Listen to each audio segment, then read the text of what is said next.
All right. Hello, everyone. Welcome back to my channel. Let me make sure this is broadcasting to YouTube. Oh, I see a few folks right there in the chat. Well, I see a few eyeballs already. Let me make sure this technology is working okay. Let me see.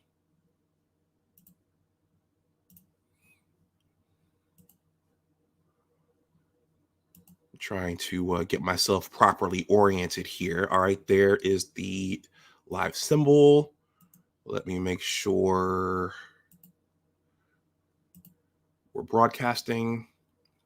I am broadcasting on the StreamYard side. Okay, there's the red icon. There's Rom's picture. Next to the YouTube logo, there is an ad. All right. Let me just check one more thing here. Yep, I have the right microphone. All right, everyone. I have a guest tonight. He's been here before. I like to have him back as often as he will come back. And this is the format now. I want to do more of a podcast type thing, a Q&A with other authors and subject matter experts. And I am finishing up Dr. Tiasan Johnson's book here. So I hope to get him later on this month, if not in early November. But tonight, I have the field master, author and speaker, Rom Wills. And I thought it would be fun to talk about the business of YouTubing, because I've been in this for about 3 to 4 years now. And, people are always jumping into this. And this is a big deal. So Rom has multiple channels. He talks about a lot of different things. So I like to have him on from time to time to pick his brain and just kind of toss the ball back and forth with him. Floyd says, I just shared this. Well, first of all, he says, checking in and hitting the like button. I appreciate that. And he says, I just shared this in a Discord group. I appreciate that, Floyd. Every little bit of exposure helps. So I'm going to play my short, truncated intro. And then on the other side, we're going to talk to Rom Wills about the business of YouTubing. Rom's been in this for a little while. He's a pro. And for those of you who don't know, he has a Money Matters channel. So we're going to get into it. So let me play this intro and then we will jump in. I want to make the best use of his time and my time. Because of where I come from, see, in this world, we're all living in different worlds, and not everybody is privy to the same information. Well, gentlemen, thank you. Thank you for this second discussion on this controversial but important topic. Do either of you have any parting words? I do. And it's just, thank you for having us. I really appreciate it. You ask questions in such a way that I don't know what your perspective is. I think as a host, that's exactly perfect. It's difficult, but you get more on the table from guests if you're not the story. And I really, really appreciate talking to you. All right. I appreciate that. Yes. Thank you. Thank you, Anwar. Because of where I come from, see, in this world, we're all living in different worlds, and not everybody is privy to the same information. All right, everyone. So that intro, I like to tell people what that was.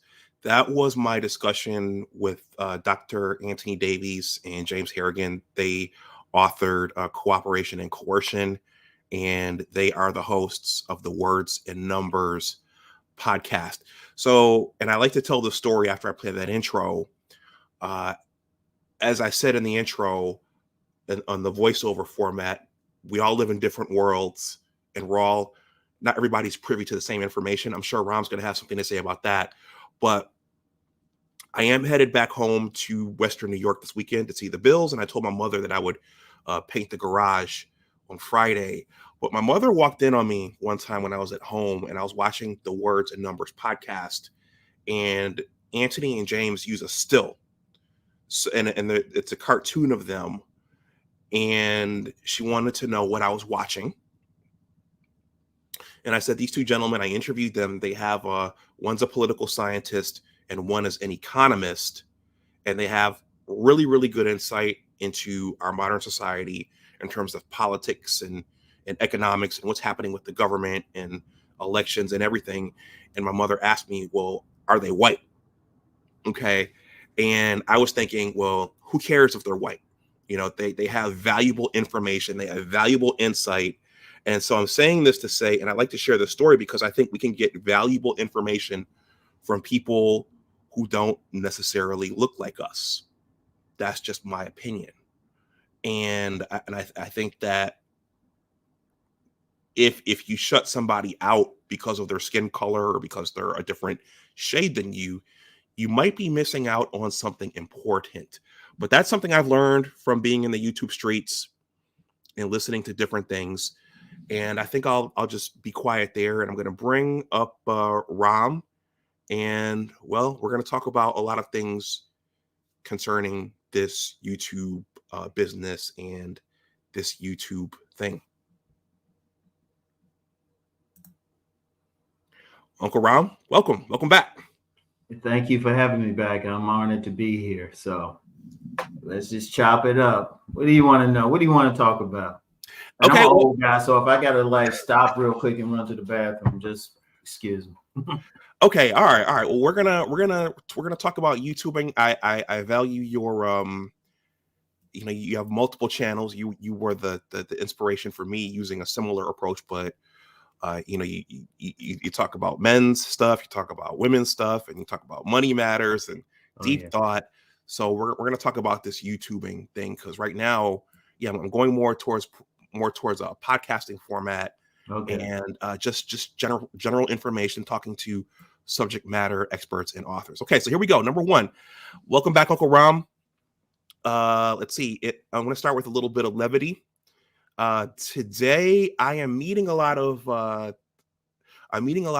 mothers / parents, but mostly mothers who are saying their kids want to be YouTubers when they grow up, which in a way is funny, but it shows that this is now seen as an occupation. At least younger people are seeing this as something they could do versus the standard educational path. If you get good at it and if you get big enough, you can in fact do some great things with it. And yet some people don't understand it. I'm thinking about when I was drafting this question, I was thinking about when I first really started watching YouTube, one of the content creators I watched was the controversial Tommy Sotomayor. Yeah. And his viewers, many of whom didn't like him, many of them would say, why don't you just get a real job? Get a real job. Stop begging for money. And one of the things he told them was, if you don't like this, you don't have to watch, but also this is what I do. So there are people on this thing who make it big and they make something out of it. So it's no joke in terms of time commitment and perseverance. And so let's start with this. When did you start YouTubing and what made you come to the platform? Well, it was kind of by accident because my main thing is being a writer.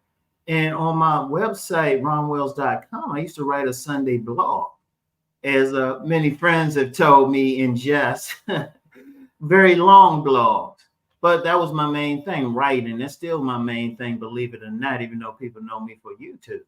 But there was just one Sunday that I was going to write a blog. I was like, I'm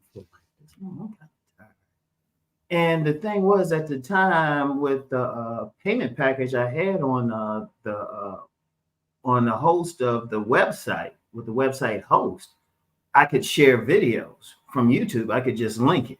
At the time, I didn't, it was a tough time. So I was just like, at the time, I didn't want to pay just to upload directly. I've done that since. But at the time, I was just like, oh, okay, let me put a video on YouTube. I had a YouTube page, but I was one of those people who didn't have any videos on. So I just did a video on YouTube for YouTube, and then I uploaded it to, shared the link on my Rom Wills page, romwills.com. Now, a funny thing happened. I wasn't thinking about money, subs, anything, but I noticed, I said, wait a minute, a couple people commented on YouTube and started following me. I might have started out with maybe 12 subs. I was like, oh, okay. And I still didn't pick it up because I wasn't, believe it or not, I wasn't aware of like monetization or anything like that. I'm thinking sell books on my own site. But I started noticing people would comment, a few comments. People would start following more. I wasn't even trying. But then that's when I started getting into it more and more and more. And then I say around 2015, I started doing more, maybe a video a week. But then I started doing more and more to the point I was doing a video every day. So it was interesting and kind of by accident. And then it was funny because some of them, I had one of those, I'll call them a troll and 3 women had the nerve to come after me for some, but I think they seen some of my work before I was on YouTube. So that actually made me start thinking about it more. It's like, damn, this YouTube thing is bigger than I thought. So I just started doing more and more. And, after I started picking up, the rest is history. Because then when I started noticing, I was like, oh, wait, I can get money for this? No, sure, why not? Because I still had the publishing business, still had a day job. I was like, oh, okay, something extra. Oh, wow. And I kept going until the point I could leave the day job and just focus on the videos and my publishing. Because I made some money with publishing, but like I always say on my Money Matters channel, a lot of times as an entrepreneur, you got to get a day job. And I specifically say day job or a part-time job. That's just a reality. Anybody who think they can start a business and just start making, living money right away, they fantasize. I'm sure it happens for a rare person, but most people got to build it up. And that's all I did was just build up the YouTube thing. But I want to say something, that's that story. I want to address what you said about mothers saying their kids could be YouTubers. Tough ass business. You got only a small percentage who make, I would say, a living wage, like they can live on it totally. You have a small percentage of that, maybe a few more people, they get some money get some gas money or something like that. But very few people make money. Only tiny percentage make money. You got, I forgot, somebody said it's 100 million YouTube channels or YouTube users and stuff.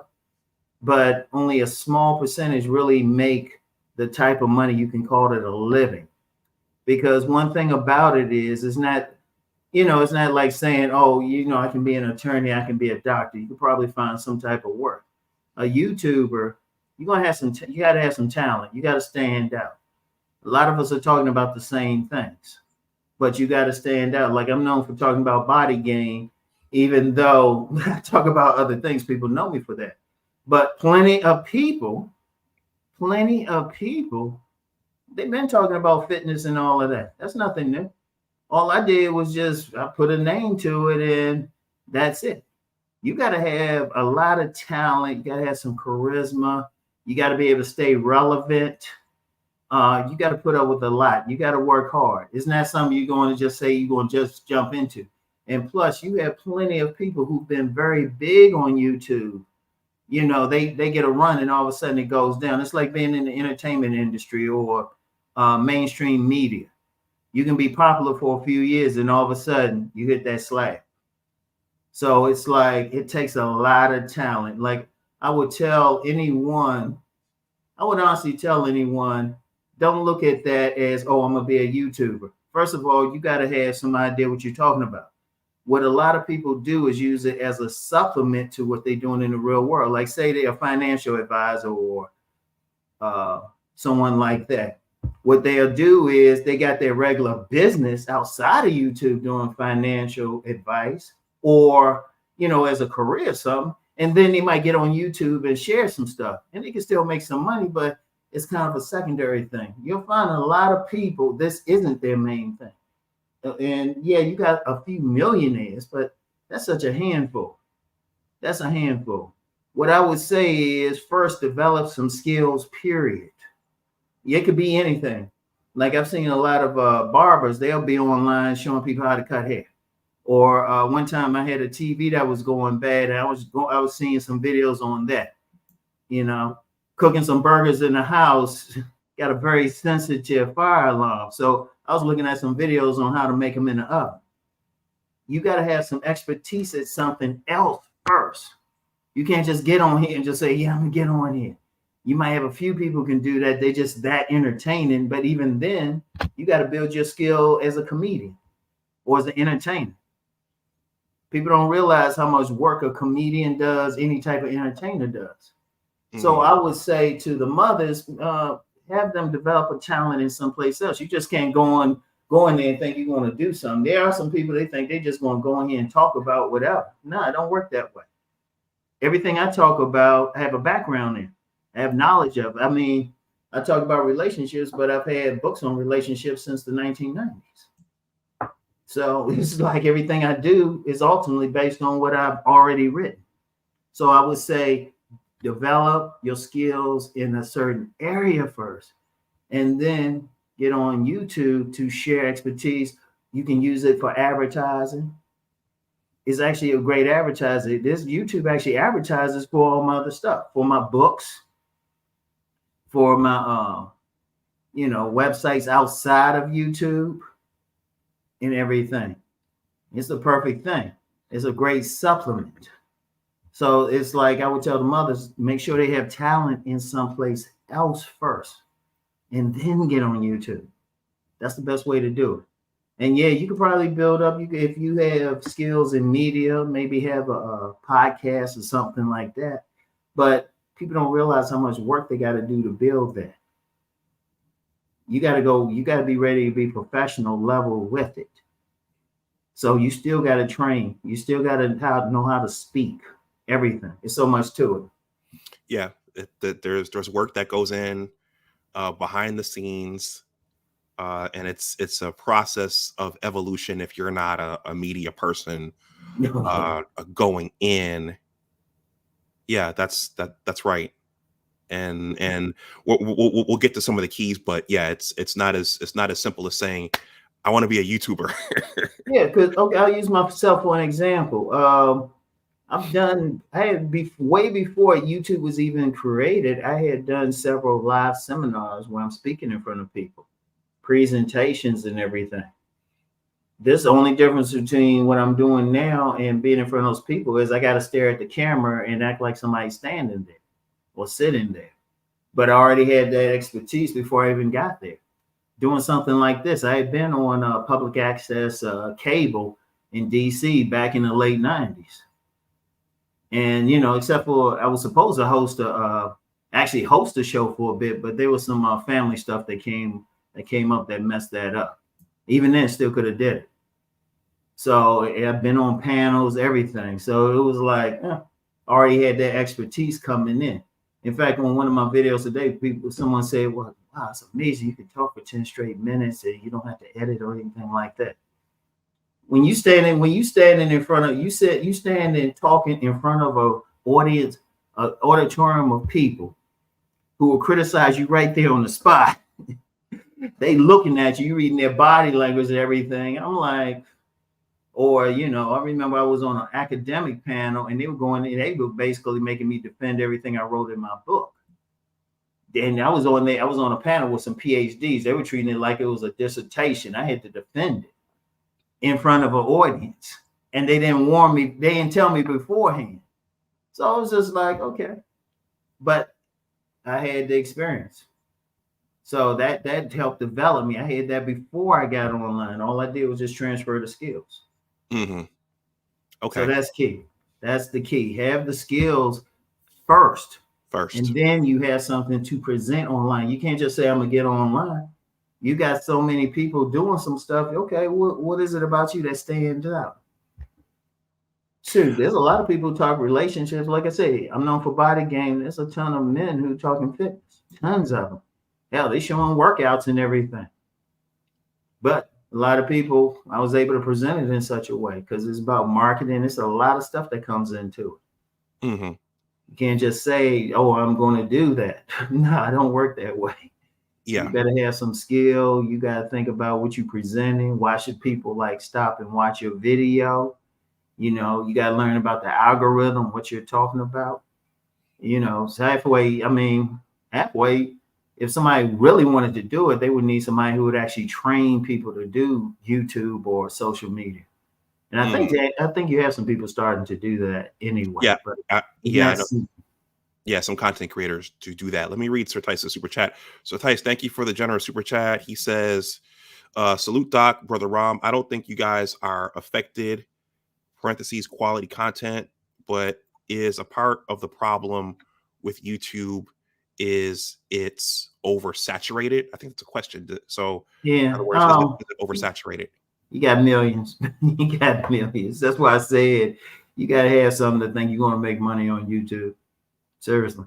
Because like I'm known for talking about body game. I'm noticing a lot of body game videos where they don't necessarily even mention my name or anything. That's saturated. In fact, I think somebody hit me up and they thought they was telling me something. And I was just like, no, I was the one who first started using that term, you know. So it's a lot. And you have people talking about stuff that they heard from somebody else. Like somebody might introduce a concept. Then you get a person who don't even know about where the concept came from, all of a sudden talking about it. So it's so much. It is so much. So I like to call you got too many people.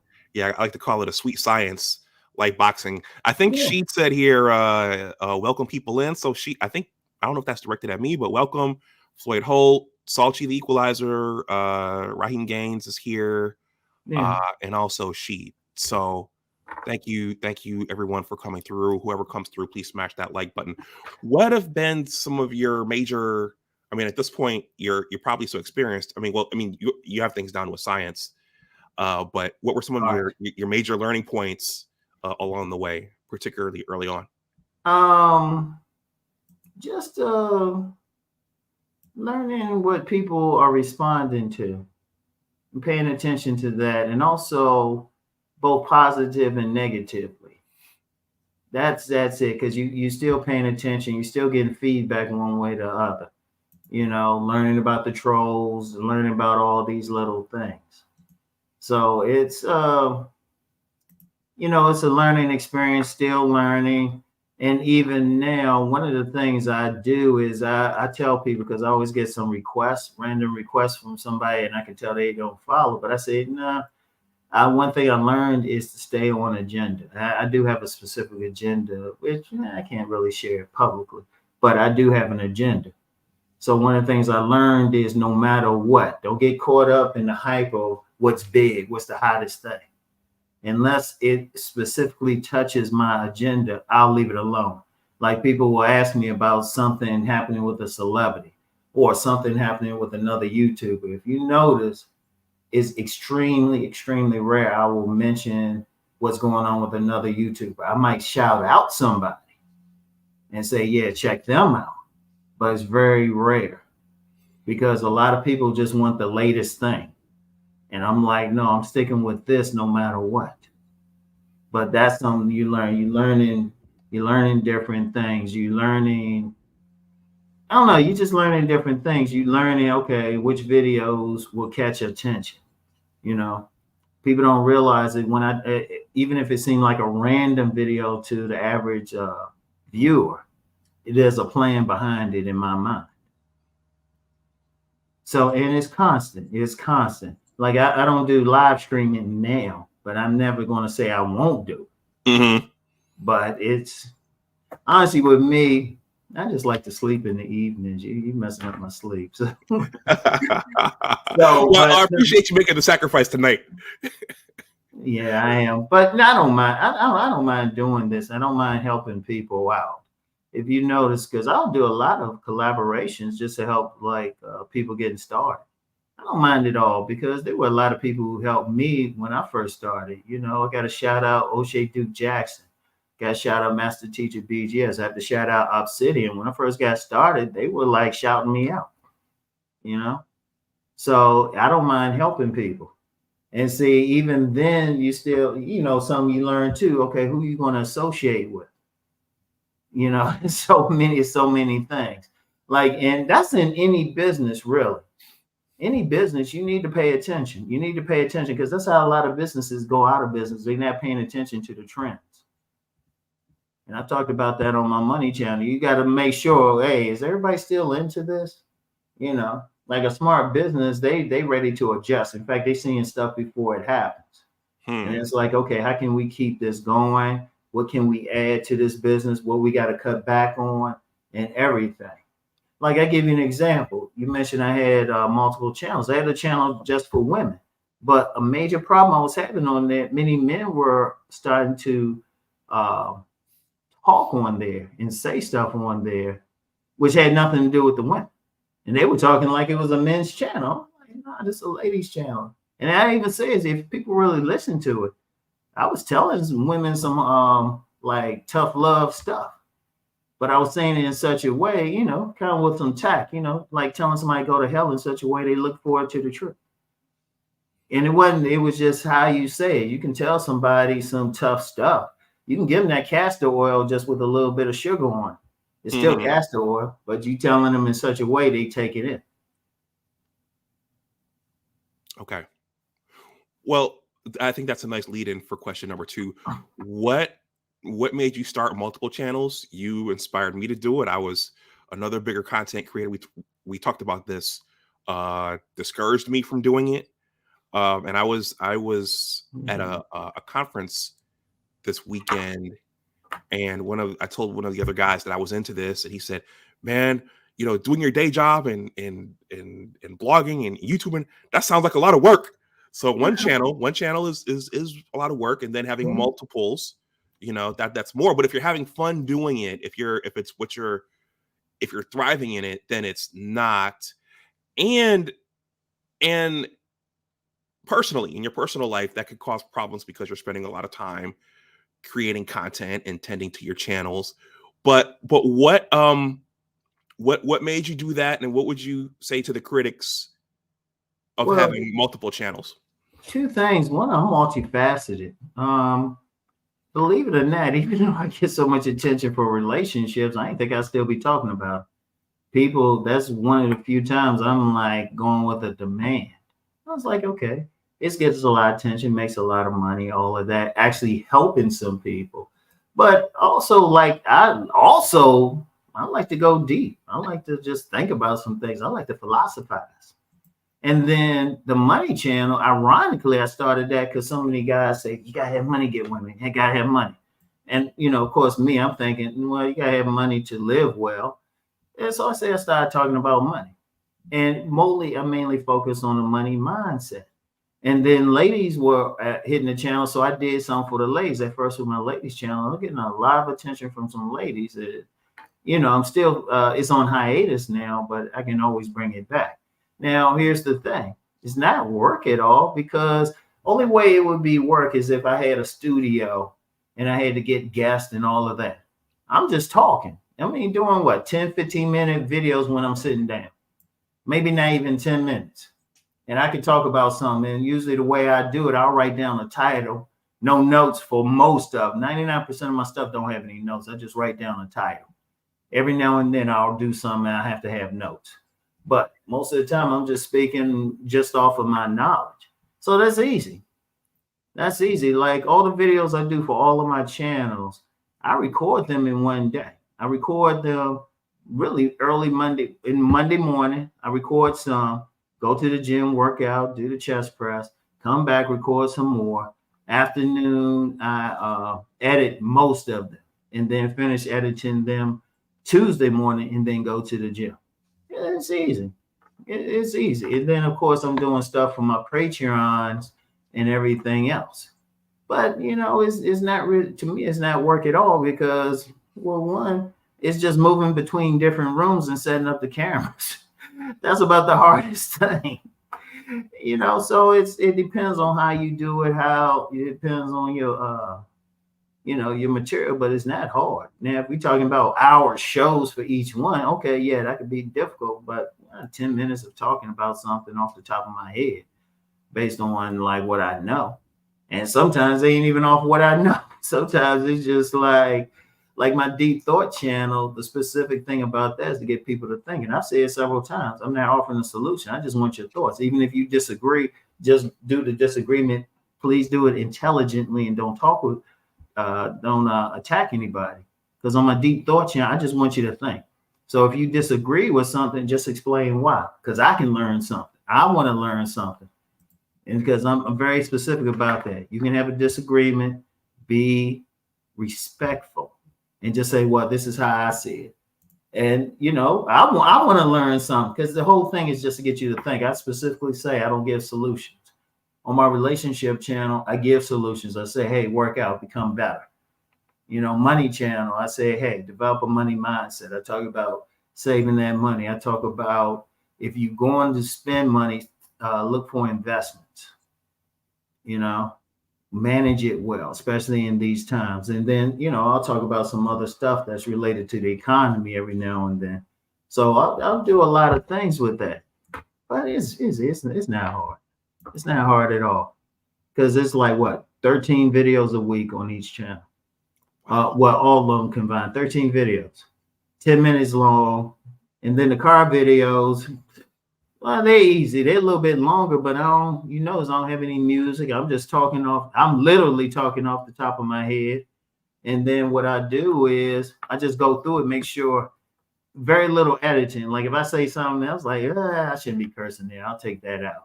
Because sometimes if I'm driving, I say something, I say, oh, then I'll pause and say it again because I know I'm going to cut it out. But it's easy. I just got to make sure I don't say anything really egregious. And I'm just sitting there like this, chilling. I might be on IG or something while I'm editing, you know? Mm-hmm. So that's the thing. So, I mean, you know, and, you know, if some critics say it, if you can do it, do it. It's not a problem. Shoot, when I first started on YouTube, I was working a full-time job. I had the day job. And it was tight. You know, I just come home from the day job, shower, and then do some videos. Boom. And I was uploading that day too. So it was just like, okay. Mm-hmm. Okay. All right. This is going to be a fun one. So you mentioned this a few minutes ago. So relationships and gender, that's the golden goose mm-hmm. for celebrities and non-celebrities. Okay. Mm-hmm. So oftentimes men's content gets a bad rap. Men who address relationships and gender are thought to be heroes and role models for other men, you know, mm-hmm. i.e. Andrew Tate and the late Kevin Samuels. Sometimes women see it that way. Oh, that's you look up to him, you worship him, you follow him. That's your leader. The men who watch channels like your men's channel can be accused of worshiping, or looking up to content creators like yourself. Do you see yourself as a hero, a leader, or an idol for men? Do you aspire to be that? And also, what do you think about that when men get accused of, well, that's your leader, you look up to him, and et cetera, et cetera? People refer to me as Uncle Rom. They've been referring to me as a father figure. They say I sound like that dude at the cookout or something, giving them some game. And when I say game, that ain't trickery, just giving them some knowledge. You know, seriously, that's how they see me, Uncle Rom, OG, the people who respect me. You know, and because I'm just giving them some knowledge, they sense that I'm just being straight from the heart. Or they say I remind them of someone who would give them that knowledge, that elder who would give them the knowledge. Like, no one's called me a hero. No one's called me a leader. Yeah, some people might call me a general, but, I might be an idol, but mostly it's just that older guy who's been through some stuff telling you some things not to. And when you really listen to my stuff, because let's address that thing about some critics of that. I say, okay, what am I telling the men that's dangerous? I purposely don't go in on women because that's a waste to me. I'll point out some things with some women every now and then, but it's all about a man being the best version of himself, being that type of man who can do what he wants in life. Even if I talk about players, I say, look, this is the skills, but if you want that one woman, fine. If you want to be a player, fine. But I'm telling you how just really to live.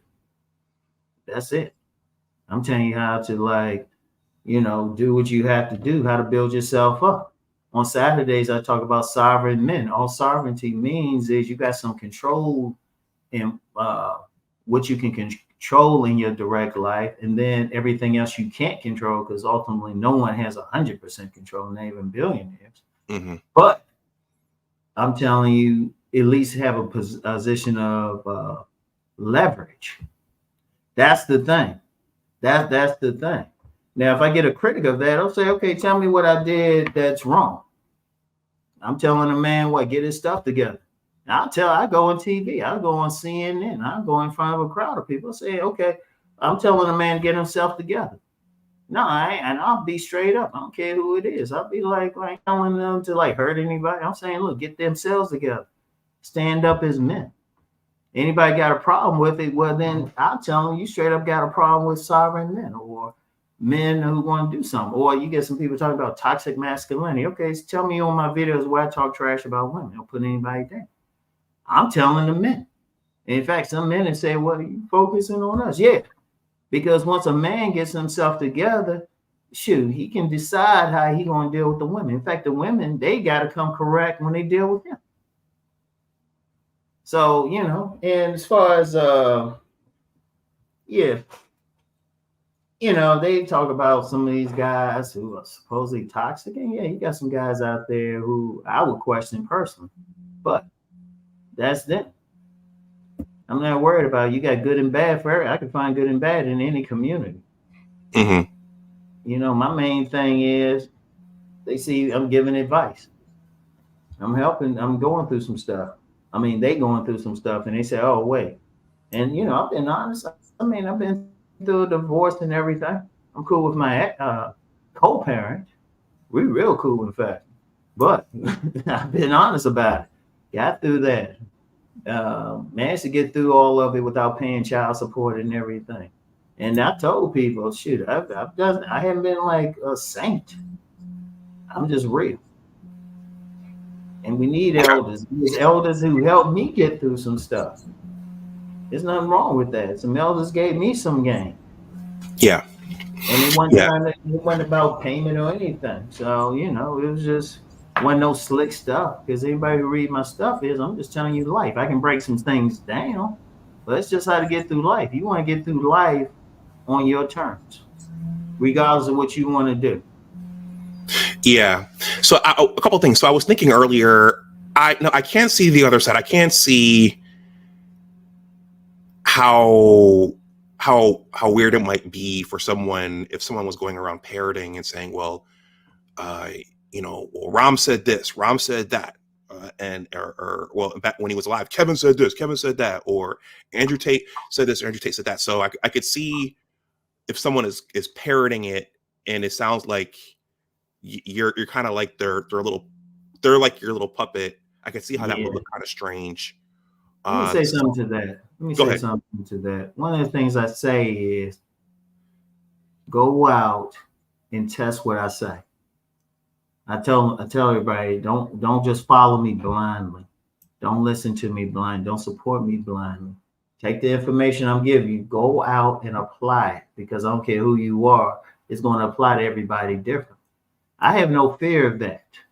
I have zero fear of that. I want you to find out, does it work for you? I said that. I said, don't just listen to what I'm saying and just go do it. Go question it. Go test it out. I want you to. Everybody should. Don't take anything I say. In fact, take it with a grain of salt until you go out and say, okay, this works for me. And if it don't work for you, okay, because everybody is different. Because at the end of the day, all I can do is just give you my philosophy. And it's based on my circumstances. Yours might be different. Like there was one young man say, well, yeah, I'm going to talk like you. I say, no, you ain't me, man. You got to talk like yourself. You know, you can't be me. You can get some, all I can give you is a perspective. You take that perspective and run with it, you know? And when I say run with it, it's like, okay, let me use it. Let me check it out. Let me do it. I got twisted there. You might have to tweak it. You have to do something. Because shoot, okay, like if we talk about getting a woman, when a woman see me, she see a big old brother. She's looking at everything, my body build, my complexion. She's listening to my voice. Somebody else cannot duplicate that. They got to find what works for them. Unless even no matter how close they come to me in physical appearance and even in voice, tone, everything, background, they still different. Everybody's different. So that's why I say everybody, every man, they got to just take what I say, then apply it to see if it works for them. And if it don't work, it just don't work. I have no fear about that. I respect it if it don't, because I mean, you actually did the work yourself. You got to figure out, okay, what works for me in particular. Yeah.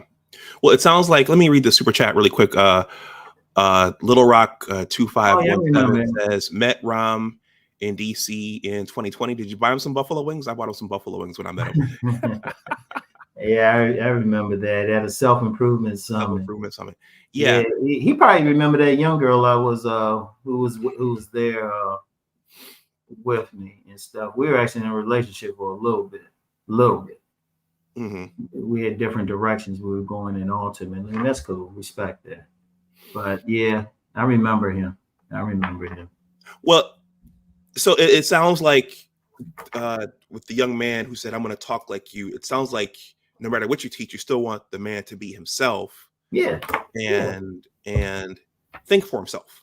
Yeah. Boom. That's it. That's my deep thought channel. Because I want to create leaders. I don't need any followers. I prefer to call the people who support me supporters. That's what I want. I want supporters. I don't want followers. I don't want no call to anything.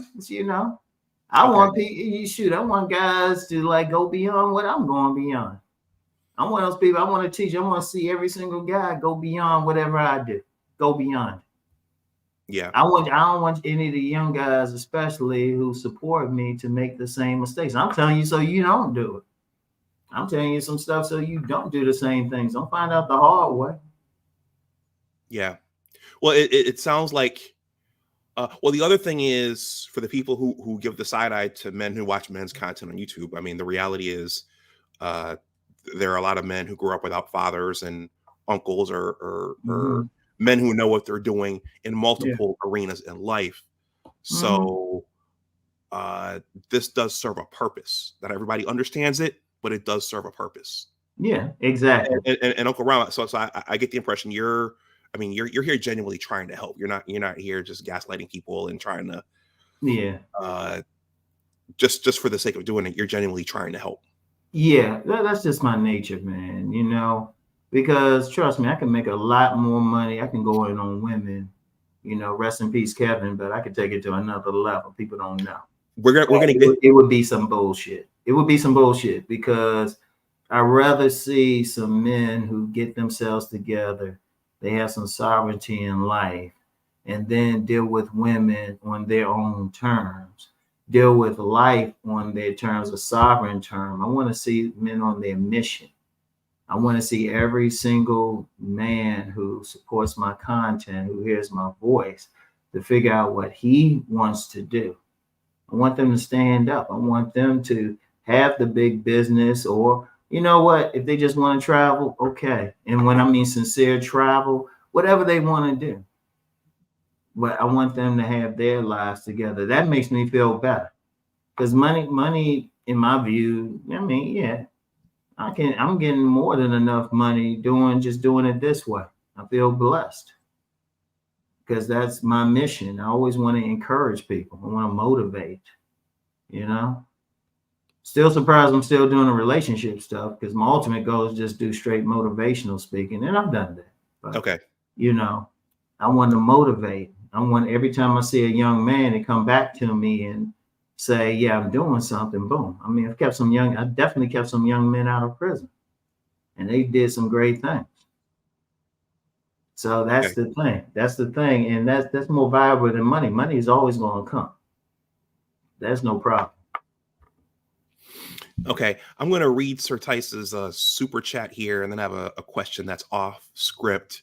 He says, I like Rom's perspective on this. I think risk aversion is what's been most detrimental to men, especially when you compare men of previous eras? Playing it safe is preached more than risk. Thoughts? Yeah, and yeah, it is. You got to take a chance. You got to go out.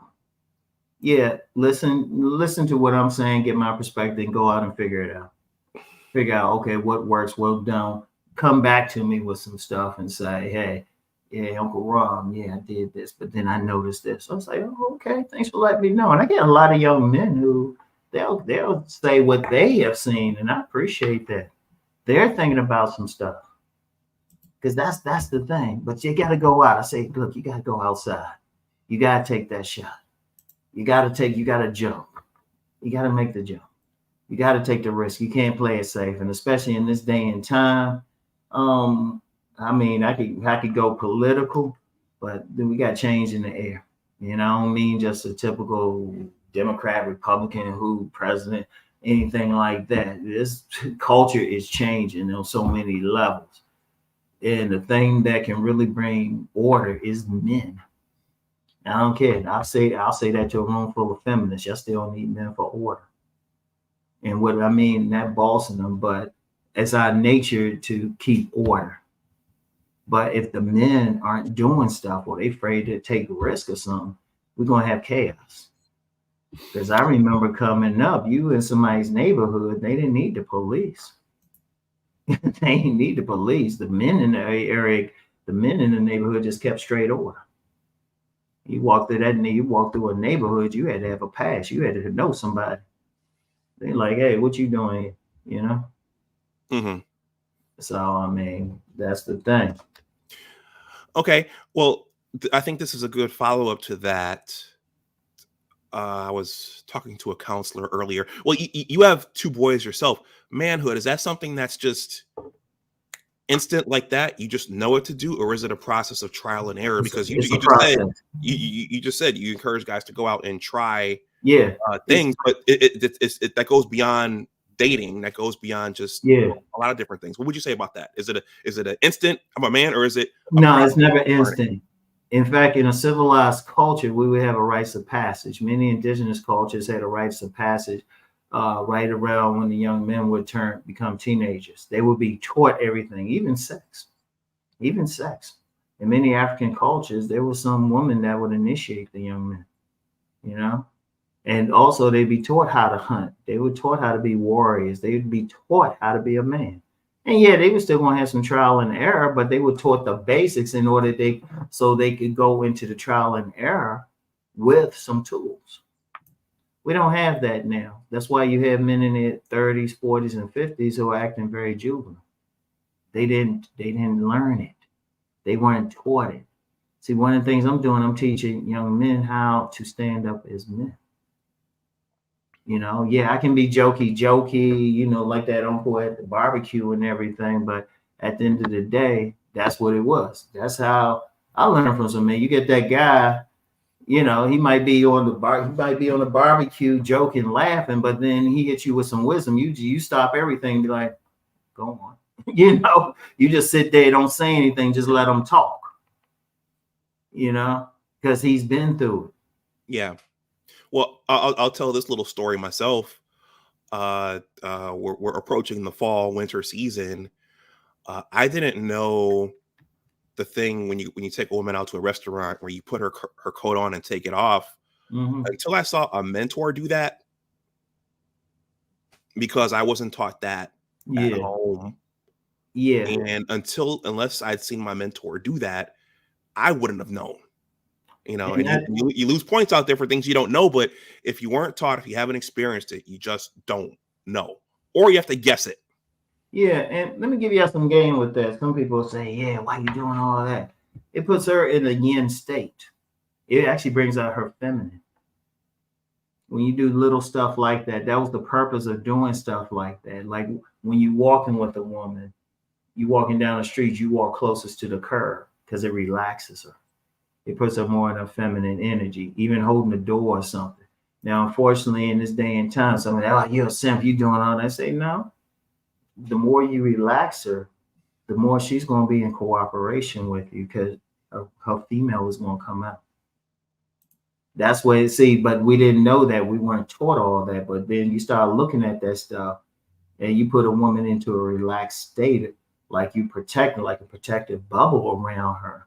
That relaxes her. So you actually benefit from that. You benefit from that. But we don't learn that. We ain't learning that. Halfway, they didn't know it. They just went with, what they seen someone do. But there's always a purpose behind something. Like I said, walking closest to the curb, that makes her feel more relaxed. That makes her feel more relaxed. So when she's more relaxed, she's more receptive. But we don't know these things. We don't have a rites of passage. No. And that's one of the biggest problems. A lot of stuff that's happening in Western culture, if we had a rites of passage where we really train the young man how to be a man, most of the stuff wouldn't happen. Most of it, we wouldn't need as big a police force. It'd be still, some stuff going to happen here and there, no matter what society you in, but it wouldn't be to this extent. You wouldn't have some of the craziness we have out here. Yeah. Okay. Yeah. So yeah, sometimes you're expected to just know, but if you weren't taught, then you won't until you get the lesson. All right. Let's zoom back out to the business of YouTube. Okay. Critics can be viewers or, interestingly, other content creators, and posting certain things on your Facebook wall can cause a lot of drama, even though you don't intend for it to. I think I posted a clip of one of our discussions on my Facebook wall. And another content creator whose name I won't mention, who I didn't even know I was Facebook friends with, he saw it and he gave a LOL or a LMAO. Why do you think some content creators have that Highlander syndrome? Do you think that is there competition? Yeah, it's just some petty stuff. Yeah. You know what? The beauty of YouTube, that's the way I interpreted it. I interpreted it as, Highlander syndrome. Go ahead. The beauty of YouTube and content creating is everybody can eat. I see if everybody's doing a live stream at the same time you competing, but usually, even if they are, you can see the replay. You can have like 20 favorite content creators and just take your time and watch all of them in a day. It's like, why are you competing? Everybody got their own crew or something. You ain't even competing for the same people. Because honestly, the same people watching both of your stuff. So it's like okay, it's stupid. It's just some ego and everything. I'm like, dude, everybody can eat. Everybody can eat. There's so much money out there. Shoot. There's so much money. People can watch your stuff back to back to back. It's like I said, the only time you might get a competition, y'all both do y'all live streams at the same time. But if y'all cool with each other, y'all can work that out. I don't even worry about them. I ain't competing with anybody. I do not worry about them personally. If you want to compete with me, fine. Because there was one content creator, I ain't gonna mention his name, but there was a period a few years ago, he was calling my name all the time. And I was about to go in on him. He didn't know I had his name, everything, where he lived, everything. But then I noticed something. I was getting more subscriptions. I was getting more supporters, which led into more money. I was like, oh, snap, wait a minute. Because at a point, he stopped talking trash. I said, damn, I need to fire him up or something. And I'm going to tell you, I almost thought about doing something slick. I said, you know what? I should make up a fake identity and everything and just talk trash about myself. I actually thought about that for 5 minutes. Seriously, I seriously thought about that. Because it's like, because I tell somebody, because see, here's what I said to somebody. I think I told somebody, I said it in a video. I said, you know what? If somebody talking any trash about me in a video, you're going to get some people who are going to agree with the person, some people who are going to disagree with the person, and then some people are going to be like, who's Rom Wills? those are people going to come to me. So if you have 10 people who say it, 3 of them going like, yeah, he was right about it. 7 of them, no, 1 of them be like, and 6 of them going to sub. So I'm like, it's kind of stupid. People need to focus on their own stuff. Everybody can eat. And the more people, and look, the more people eat, the better it is for you. Because that's why I don't really call names. You know, so I don't call names. There have been a couple of times I went after a couple content creators, and both videos I deleted. Because even when I went after this one particular one, because he was talking some trash out of the blue against me, I had some people like comment, say, Ron, like some big content creators, Ron, don't even worry about it. And the only reason I even said something because he was bringing family into it. You don't mess with my family. If he had said something about me just personally, I'd have been like, yeah, whatever. But you don't talk about my family. Because dude might have saw another side of me. Because I knew what city he was in and everything. And I would have called ahead and had people, I would say, hey, let's meet. And then they don't know, I would have set up a bunch of people like around the area we supposed to meet. You might have to cut this one. Okay, all right. But no, leave it in there. But no, that's how I was thinking. But then I thought about it, and this was early on. Because if the same person did the same thing now, I'd just be like, whatever, you putting more money into my pocket, you know? Because that's advertising for them. Well, I've seen random comments where people didn't like me. I was like, man, people gonna be like coming up, money.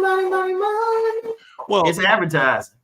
Well, number one, that line "everyone can eat." That's a I don't know if you intended if that's a nod to the movie Paid in Full, but yeah. that this speaks to the business of YouTube. Even negative publicity can sometimes drive viewers to you and your channel, even if the person given the negative publicity doesn't intend it. Yeah, exactly. That's why I was just like. That's why you have never seen, other than those 2 videos, where I specifically went after some people, and you can't find them now. You ain't gonna have me say it because I'm like, I ain't gonna give you no death. I ain't gonna drive any people towards you.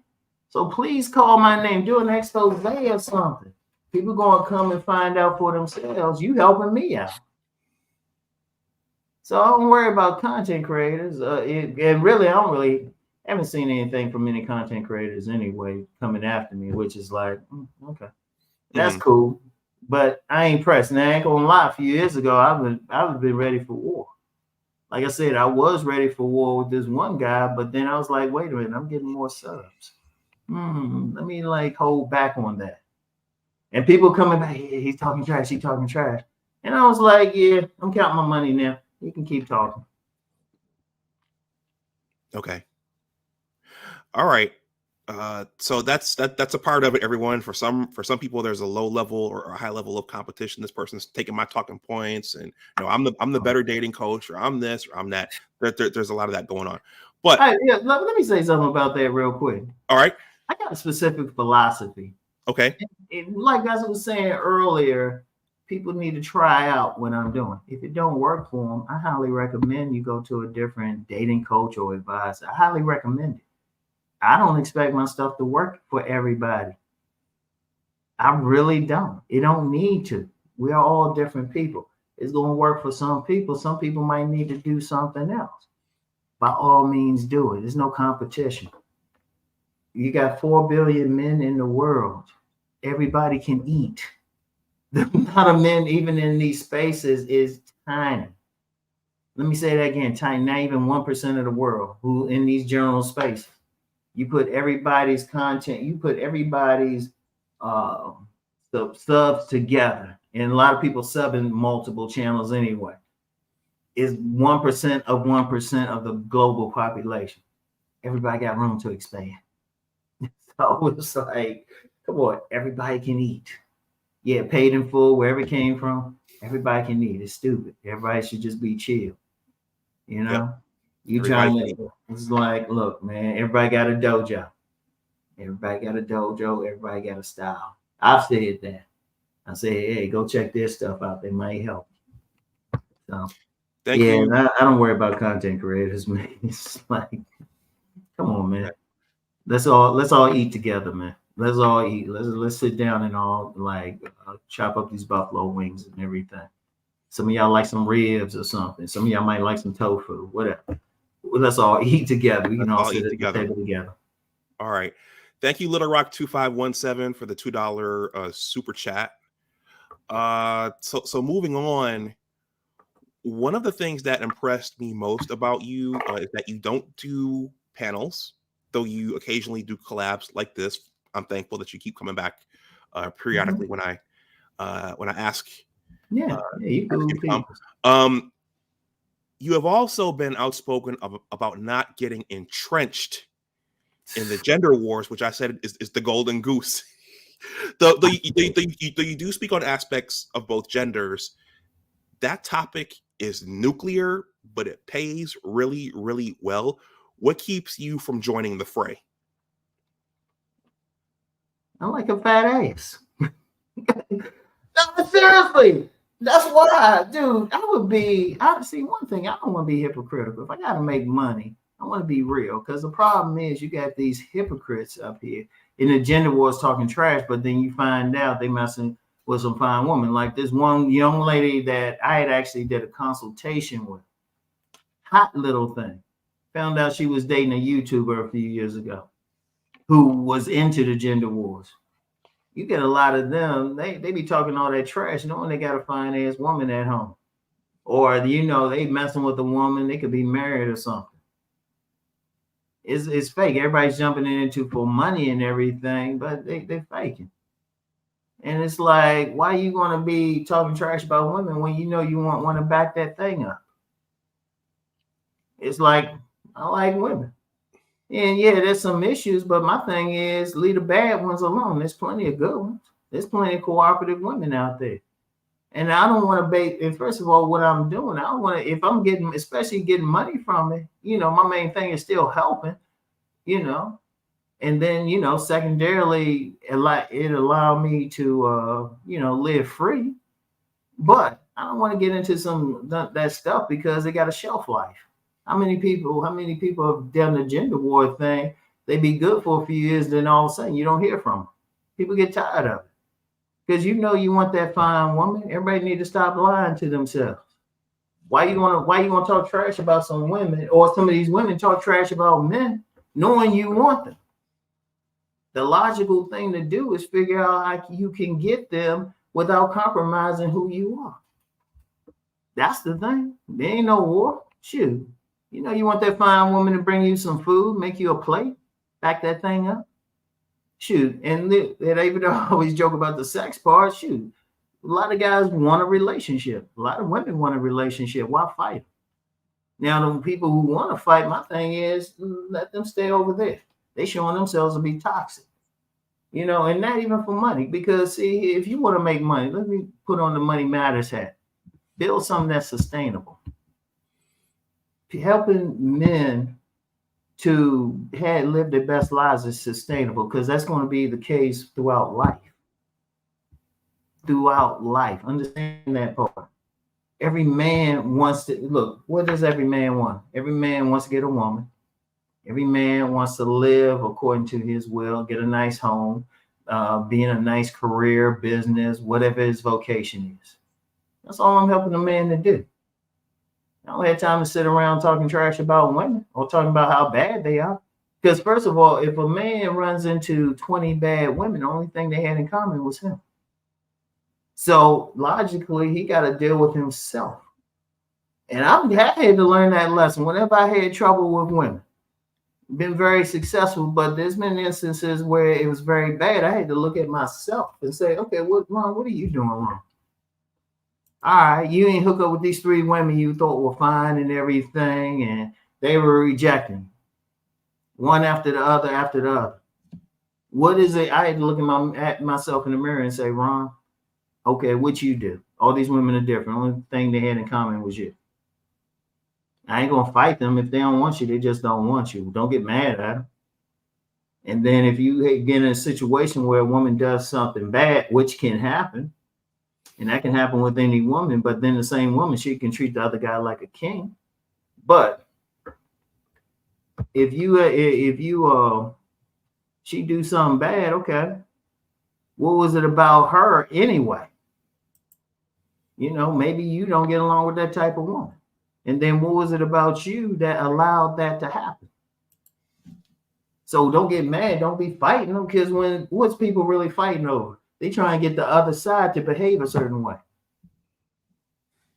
Now, my thing is, if I meet a woman, she behaving a certain way, I'd be like, damn, she had a fat ass too. Oh, well, keep walking. I don't worry about her anymore. I don't worry about it. It's like, okay, yeah, she fine. And I've met some women very attractive, but they weren't feeling it. It's like, okay, I ain't gonna get mad at her. And if you get played by a woman or dogged out, okay, what happened that you got dogged out by her? You know, don't get mad at them.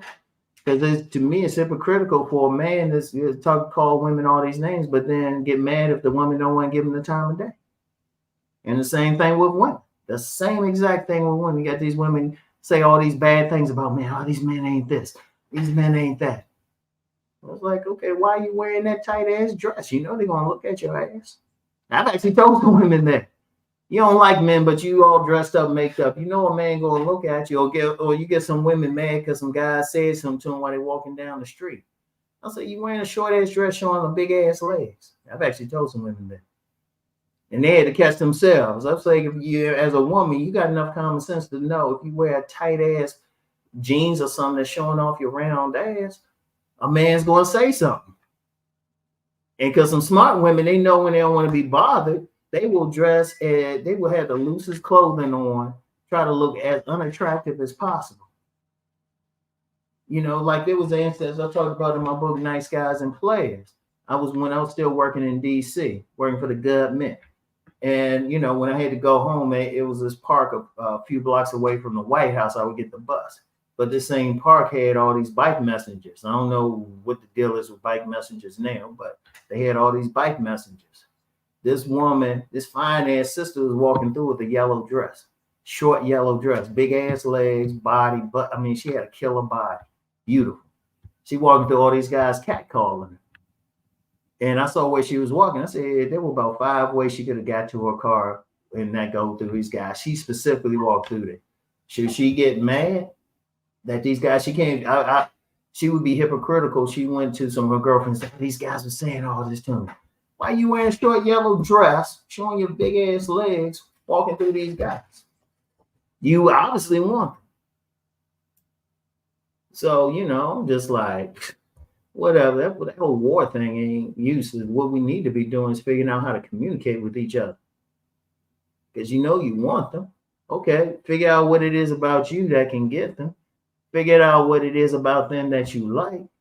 And then, you know, you just got to sort through and find the one that's clicking with. But there ain't no reason to fight about it. Because my thing is, why fight? Just leave them alone. If you got issues. So you want them. So why fight with them? So it's just that simple. So my thing is telling men how to develop yourself so you can get there. Because seriously, I've known guys who will call women bitches, all that stuff, but then main one get mad if a woman don't show him any attention. Like this one dude, he always had negative things to say. And I told him, women can read it in your face, you ain't feeling it. So, and yeah, you got some women who do some bad shit, but that's just human nature. That's the one you avoid. Just say, treat them like a rat. You know a rat going to do what a rat going to do. But if you see a rat, if you're smart, you just avoid the rat. Mm-hmm. Okay. Well, I noticed you also don't delve into the celebrity gossip, Tia Mowry, Will and Jada. I knew something about Will and Jada way before this thing happened. So I already knew about them. I was like, oh, it took them this long to figure this out. I already knew about it. I know people who know people, man. So I stayed out of that. But real quick, I stay out of celebrity stuff because a lot of celebrity shit is some of that they faking. So it's not worth it. It's part of the show. Believe that. It's part of the show. It's not worth it. Only why I would use some celebrity if they do something. Nah, you know what? They got to be very, very, very specific to what I teach. Okay, like the will thing. People are asking me about that. It's like, there's some stuff I know y'all don't know. Because even now, everything ain't come out about them. Everything still has to come out about them. Oh man. Yeah, that Jada, she's some dude. Anyway, yeah. Okay. All right. I notice also, and you said this on your in your videos, that you don't ask for likes, you don't ask for donations. Why not? What made you arrive at that way of doing things? Reason why I don't want to get caught up into that, because I figure if I give the product, now I do in my description box, I give links to on-demand videos, I give links to my books, other channels, and all of that. You know, people will give links to my website. You can go there, check out my books and everything. If someone is interested in more information, they can hit me up. They can just go through the links and everything. And I do give a link, couple links for donations. I just don't ask for them, because my thing is, if you are moved to the point that you want to donate, you'll do it, and people do that. And you know, even with the book sales, I'll say the most I'll say is, yeah, I got some stuff. That's what I talk about here on Patreon, or I talk about this in my book, Nice Guys and Players. Now, whether you want to get it or not, that's up to you. See, here's the thing. I don't want to get to the point where I'm totally dependent on donation. I'm like, yeah, you got to donate. You got to give me the money. No, because I'm like, I give you enough products. Like when I have a new on-demand video, I'll let people know. And even then, y'all notice I don't really push it, you know? Or I would say, maybe I'll say, if I'm talking about something very specific, I say, I talk about it here. And it sells itself. If you want the information, you can get it. I don't charge that much, but I never want to get to the point where I'm living for likes. Because actually, I don't pay attention to likes, to be honest. I pay zero attention. And subs, I only want you to sub. I only want someone to sub if they really getting a benefit from the channel. That's the only time I want you to sub me. I mean, seriously, I don't want to get so caught up into it, because what happens is people get caught up in doing stuff they don't want to do just to get the subs, get the likes, get the donations. And that takes me off of my agenda. So I don't want to do that. You know, that's why I don't take requests. People ask me this or that. I say, no, that's not part of I don't take requests. I've had people offer me money to do a request. I say, no, I don't want to do that. I'm focused on my mission of helping men to stand up.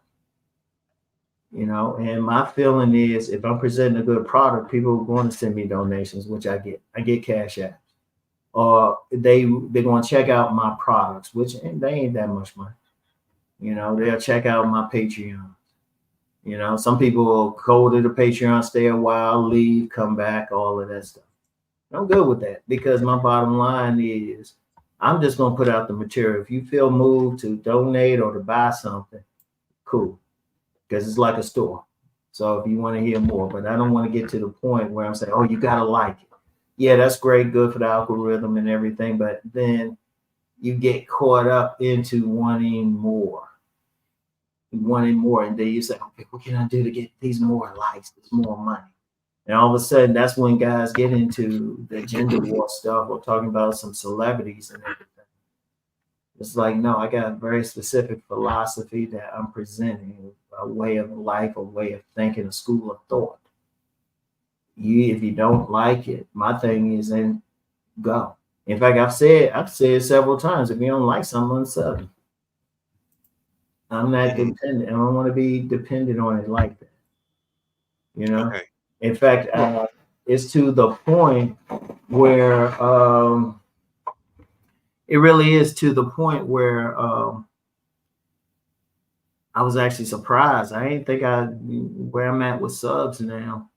I didn't want to prepare for it, because I used to always say, this is the channel for the wolves. I only want the leaders. I only want the men who want to do the work. Now I'm roughly closing in on 84,000 subs. Okay, I appreciate the support. To me, that's 84,000 wolves. So it's like, hey, if you feel like you're a wolf, you feel like you want to be apex, you top of the line, sub me. But I don't want to spend all my videos saying, hey, like, share, and subscribe, all of that. People share it anyway. Yeah. Well, I'll read those comments. But a lot of content creators, when they start out, they're in it for a little while, and then they see this other person. They might see this other person come in afterwards, and then they skyrocket. Like, I don't know if you know. I'll shout her out. I subbed her channel. Do you know Helena Pascal? She's AKA Fair Skin. All right, she just passed 8,000, and she does short form, but she's in the relationship space, and she's easy on the eyes. But I know. Sorry. She's AKA my co-parents AKA, yeah. And seemingly if they AKA, I click with them. And some people, depending upon what they're talking about and other things, they shoot up right away. But what I'm hearing from you is, just pay attention to your thing. Yeah. And don't worry about it. Don't worry about. Yeah, get your audience. Everybody's not good with what I'm talking about. So I'm not trying to be Mr. Popular. I'm really not. I want sincere people who want to learn, who want to improve. We're not the major arms, so we're the Marines, we're the special forces. They don't take everybody. And I mean, I'm good with that. My thing is, I don't want somebody just following for entertainment or something. I want guys who want to do the work. And yeah, I got some women who follow me too, but they appreciate that. They're looking for the guys that I'm promoting. That's the thing. That's my whole thing. I want the best of the best. So I don't need the masses. I want guys who, when they hit, like a lot of guys, they'll contact me, hit me up, and they all doing something. That's who I want. They got businesses. That's who I want. They got careers. They getting their education. They ain't got relationships. I got some guys, they fathering babies, got families started. That's who I want. I don't want just random people. Mm-hmm. So that's me. So I'm not going to be like, oh, subscribe. If you feel called to what I'm talking about, you're going to subscribe anyway. If you feel called to what I've done, you're going to share it anyway. If you really move, you're going to buy a product or send a donation. But you have to do it. I'm just presenting the stuff. I present it, of course, but I'm not going to force you to. And I appreciate people supporting me. Trust me. Hey, I'm eating well off of it. But I want to feel like you actually doing something. I don't want to feel like I'm holding a gun to your head to donate. Mm-hmm. See, that's just it.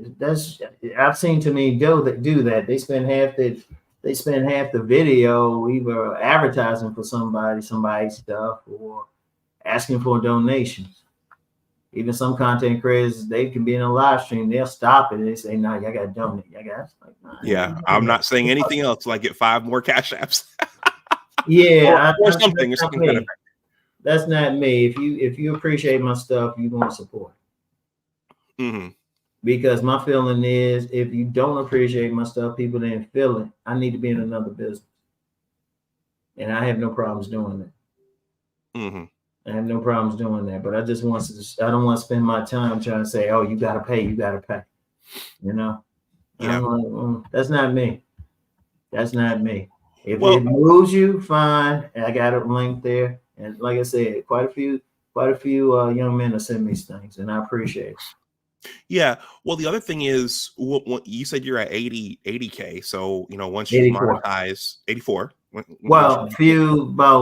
Last I looked, about 65 short of 84,000.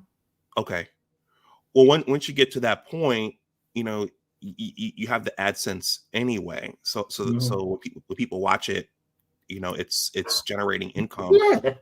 And even I've heard a criticism about this thing that, $10 here, $2 here, is that what this is? Well, if you keep making consistent content, eventually that all starts to add up.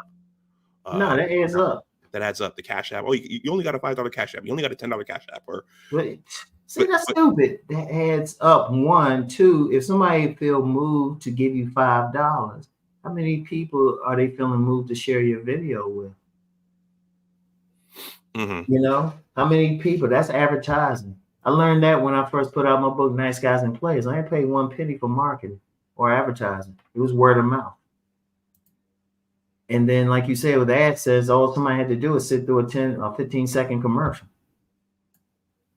And I've had people, I had one, I'll never forget, one guy said he sat through one of those 40-minute ads or something, which I wouldn't have done, but they sat through it. And that's easy. I mean, that's the easiest thing. You just sit there and just let it play out. Sometimes it might be a preview for a movie, so you can sit there and let it play out, even if you don't have money. So it's like, you know, that's cool. You're going to get paid regardless. So, and then they say 5, 10, but you know, that adds up. Like say you do 5 live streams a week, 5 live streams a week. Somebody give you $10 each live stream. That's $50. But then if you get 50 people who just give you just this and that, all of a sudden you look up, it's like, damn, that's a lot of money. And all I'm doing is sitting here talking. That's right. Okay, we are towards the end here. I want to respect your time. So keys to success. I know one of your big ones is consistency, and it sounds like you use a batch method. So I'm not gonna belabor this. Let's end on your Deep Thought channel. That's the one I find myself watching most these days. You made a video about people. And this one is huge because I've experienced this personally. Probably everybody has, especially in today's day and age where everybody's offended by something. On your Deep Thought channel, you made a video about people researching their positions and also being clear about their arguments, enduring gaslighting and people hating real thinkers. One of the keys to YouTubing is potentially triggering people. And then taking some slings and arrows when people take issue with what you say or what they thought they heard you say. What inspired you to make these videos on your Deep Thought channel? And also, how do you handle negative comments from commenters or people in real life who maybe didn't like something you said? Nobody says anything to me in real life. I'm kind of scared. Okay. People do. I've had people I'm real cool with say, Ron, when I first saw you, man, you look like straight up. I've had people I'm real cool with. They say, Ron, you need to smile more. I had several women say that. So don't worry about real life. In the as far as online, I would say 99% of people who say something, they just some trolls. They say some dumb stuff or talk about something don't got nothing to do with anything. I'm very liberal with the delete and block. I'm very liberal because here's my thing with it. There was a time I used to go back and forth when I first started. I had time. Now, if I comment now or respond, I want it to be with somebody who is sincere in learning something. Now, that's 99% of the time. I don't worry about it. Now, if I get somebody who's sincere with a disagreement, especially on Deep Thought, like I was saying earlier, I appreciate that. And all I ask is you be respectful. That's all I ask. Be respectful, and then I will say something. I will probably respond, give myself. But I've noticed a lot with criticisms, it'll be on something dumb that don't have nothing to do with the video, or you could tell they coming from a place of trying to mess with you. You know, trying to get a little bit of attention. And I know you can mess with somebody, a troll's head, by just ignoring. They want you to say something. They want you to. I peeped that about them. But when you just ignore them totally, oh, it drives them crazy. I don't have time for that. And then whenever I've gotten any real criticisms, now I did get a criticism like when, you know, for my book, different aspects, which I dealt with in person back in the day. I don't get nothing now, but back in the day, they would explain why they criticized. Like I had somebody, they had a constructive criticism, just my writing style. It's like, okay, thanks. It actually improved it from there, which I appreciated. See, a genuine criticism, they not only just going to criticize, but they're going to give you some pointers on what to do. That's legitimate. That's legitimate. I don't have a problem with that. I appreciate that. But even then, they ain't going to do it online. They'll hit you up privately. Like when I first got started, a young man, I'll call his name Darren Brown. He had seen, I forgot what it was exactly, but it was something more of a technical thing with my video. He actually not only hit me up privately, but showed me how to correct it. He showed me, he did some videos and said, okay, yeah, this is what you do. I don't have a problem with that. Like truly constructive criticism. But a lot of people, most people ain't going to do that. Most people, they just going to try to mess with your head and everything. They're going to try to gaslight you or talk about something that don't got nothing to do with the video. Right. Like there was somebody on my men's channel. Because, you know, when I do my, like the couch videos, you notice it's like dark in the back. Reason why is, first of all, it's usually before sunrise when I'm recording.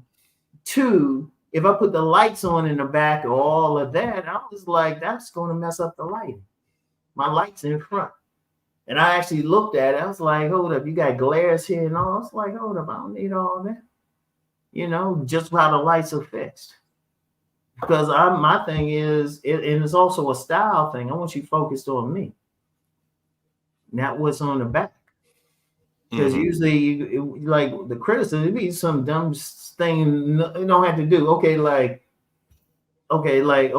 2 criticisms, supposed criticisms, or they trying to come at me on my car videos. One guy said, man, you just be talking and everything, man. You should have a list right there. Dude, I'm driving. And part of the thing appeal of my car videos is totally Uncle Rom. It's totally like the uncle at the barbecue. And that's actually a plan. People relate to it because it's like your uncle, you driving somewhere with him and he just talking. That's part of the thing too. And then one video I said, talked about eye contact. So somebody was like, hey, yeah, but you're not eye contacting the camera. I'm driving, idiot. It's like the camera to the side. What you supposed to do? It be some dumb stuff. Be like, it's like I don't even pay attention to it. Like I say, 99% of the time. Now, the more serious some, and usually, see, a serious criticism really wouldn't be directed at me personally. It's just a different view of some idea. I don't have a problem with them. I talk with them, and I say, well, this is how I see it, or this was up. Have great conversations. There's been plenty of times I had great conversations. When you know, I wouldn't heart the comment at first. I'll say something, and then they explain. We go back, and then I'll go back and heart. I say, you know what, that was a great conversation. They had a different view. They were respectful. But most of them are just trolls and everything. Or they try to mess with you. You know, you can figure out you triggered them or something. And, you know, you get some people, they be like, man, you shouldn't do that. You shouldn't do that video. I'm like, why you watching? Don't watch. Uncle Rom, have you ever had a misogyny hurled your way? No, I think even the mean women know I like a fat ass. Actually, no, I take that back. I think I did, but I you know what? I could tell this person didn't actually watch what I said in the video. One of the things I learned is you can kind of get an idea that somebody ain't really watched. They'll say something. I was like, well, hold up. I addressed that in the video if you actually watched it. If you watch the whole video, I actually addressed that issue. You know, they think they telling, and sometimes they come random with some stuff. Like I say, it's mostly trolls and everything. Like a serious disagreement, they not going to make it personal. They just going to say what their disagreement is, and then we have a conversation. It's like, oh, okay, I respect that. Like I said, I might not heart it at first until we talk it out, and then I'll go back and heart the comment, even if it's in disagreement, if they're respectful. You know? Mm-hmm. But you get some people, you got a lot of haters. Understand, you got a lot of people, they don't have that power. Because I remember when I first started, you had some people trying to tell you how to like do the videos and everything. Right? But then you go to their channel, they don't have one. And I actually used to say when I would engage them, I'll say, well, show me how to do it. And, you know, after a while, then that's one of the things I learned. I was like, they just doing it just to do it. When you challenge them. Like and once in a blue moon, I might challenge somebody because I'm feeling petty that day. They can't come back with anything. So I don't waste the time. Now, if somebody's sincere, somebody going through something, I'd rather take my time with somebody on some sincere stuff, not even a criticism, but they make a great statement and I just say, you know, or respond to it. as best as possible, because, it's so much. It's hard to respond to everybody. That's one thing I missed from when I first started. When I had that many supporters, that many subs, I used to could respond to every single comment. I had to go away from that. That's one regret I had. The best I can do is heart the comment. Mm-hmm. If it's something that, if it's something don't got nothing to do with it, like I say, sometimes I'll just remove the comment if it has nothing to do with the video, because you get people on some random stuff. Because I do have my contact information. If you have a question, anybody can hit me up. I get a lot of questions. I don't mind those, but then you like when sometimes you get some people trying to take things in a different direction. They trying to jack your comment section. Now I know that because I worked as a moderator for a website back in the early 2000s. It was a political website, so I got a lot of experience picking up on people trying to take things in a different direction, insert something, flame wars, all of that stuff. So after a while, you see, okay, most of these people, they ain't on some serious stuff.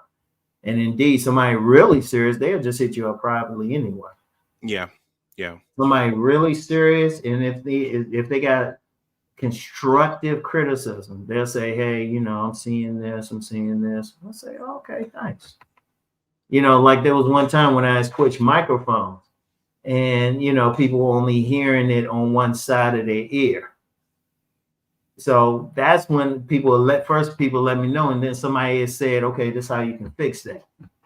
That's legit. Because that's how people think. But you get somebody say, oh, you're this or that, or you're old, or you're this, or you don't look like this. Well, what good is that?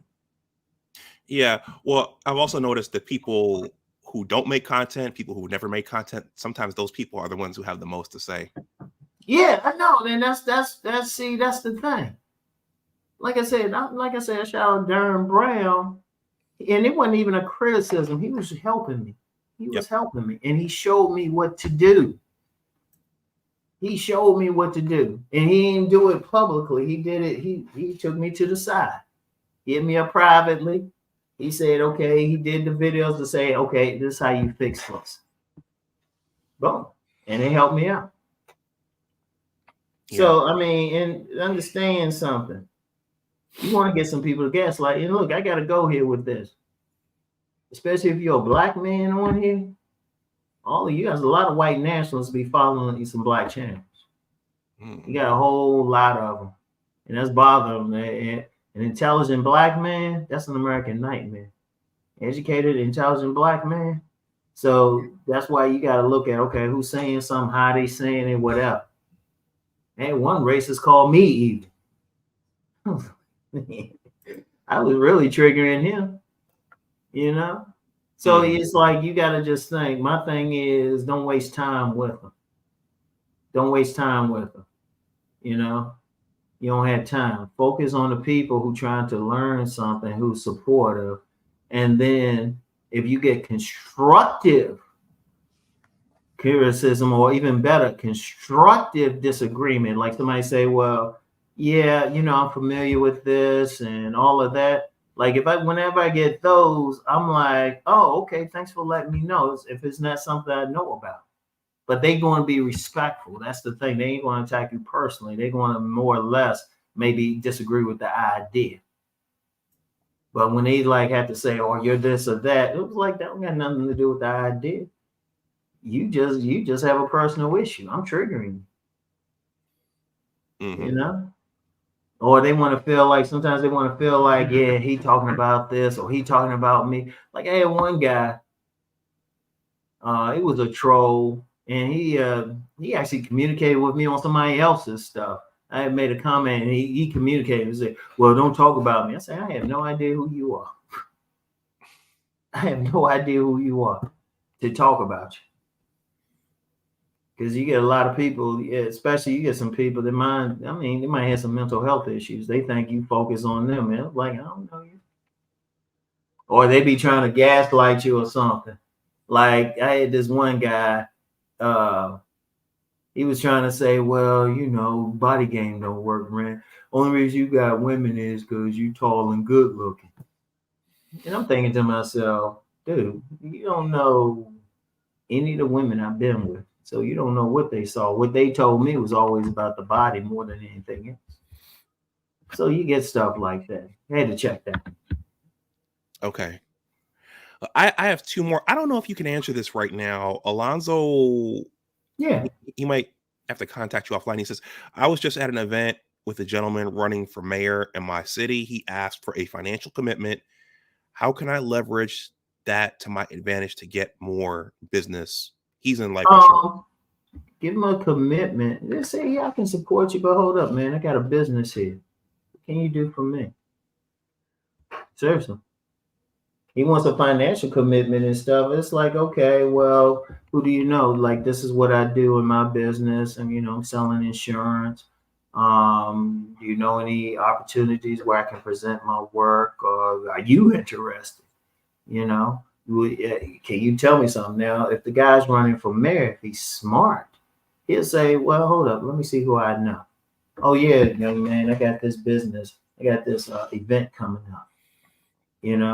Got this event, or you got this insurance event. Oh, wait, I know this other guy. He's been in this business a long time. He can provide some great information. So it's like, just say, say you can hook him up, but tell him what you do before you actually give him some money. Tell him what you do. And if he's smart, like I say, if the politician is smart, he's going to let you know what he can do for you, because he's looking for your vote too. And then, it's going to get into politics in the 90s. That's interesting. Like, actually know who really run DC, and it ain't the mayor or Congress. But yeah, just say, okay, make that connection right there. Say, okay, and if the mayor, if he's smart, gentleman, okay, I was about to be politically correct.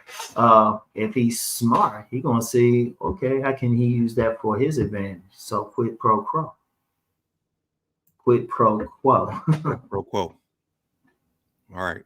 Say yeah. So that's ideally what politics should be, but a lot of people just today unconditionally give their vote to certain people. But that's don't get me started. Hold up, let me get started on that. Hold up, I got you. You open it up. I'm actually more of a political expert than everything else. Really, I could do a serious political channel. If I felt like the arguments, I probably would. But I'm gonna tell you what. That's how you do politics. Like, I'm gonna use the example, Black America. We should, as a group, be independent and say, go to both parties. Malcolm X talked about this. Go to both parties. Say, okay, well, you want our vote? What you want to give us that's concrete? What you want to give us that's concrete? And okay, you're going to give us, okay, you promised that. Okay, we give you the votes. We better see it in 2 years or whatever time. We better see it. If we don't see it, we go into the other people and say, what you going to give me? Hey, everybody should be coming to us. That's how you do it. Yeah. You say, hey, that's our wealth right there, especially in the Black community. We shouldn't be with any party. Like, I'm an independent. So I'm like, oh, well, tell me what you're going to give me. I quit pro for that's my word to trip over. What you get, what I'm getting out of this. What am I getting out of this? That's how you do it. Just say, hey, we'll give you the vote, but what you going to get out of it? Like, I use an example in DC. Everybody know about the legendary Marion Barry. Mm-hmm. Yeah, he had his issues. They can call him corrupt, whatever, but people always got something for their vote.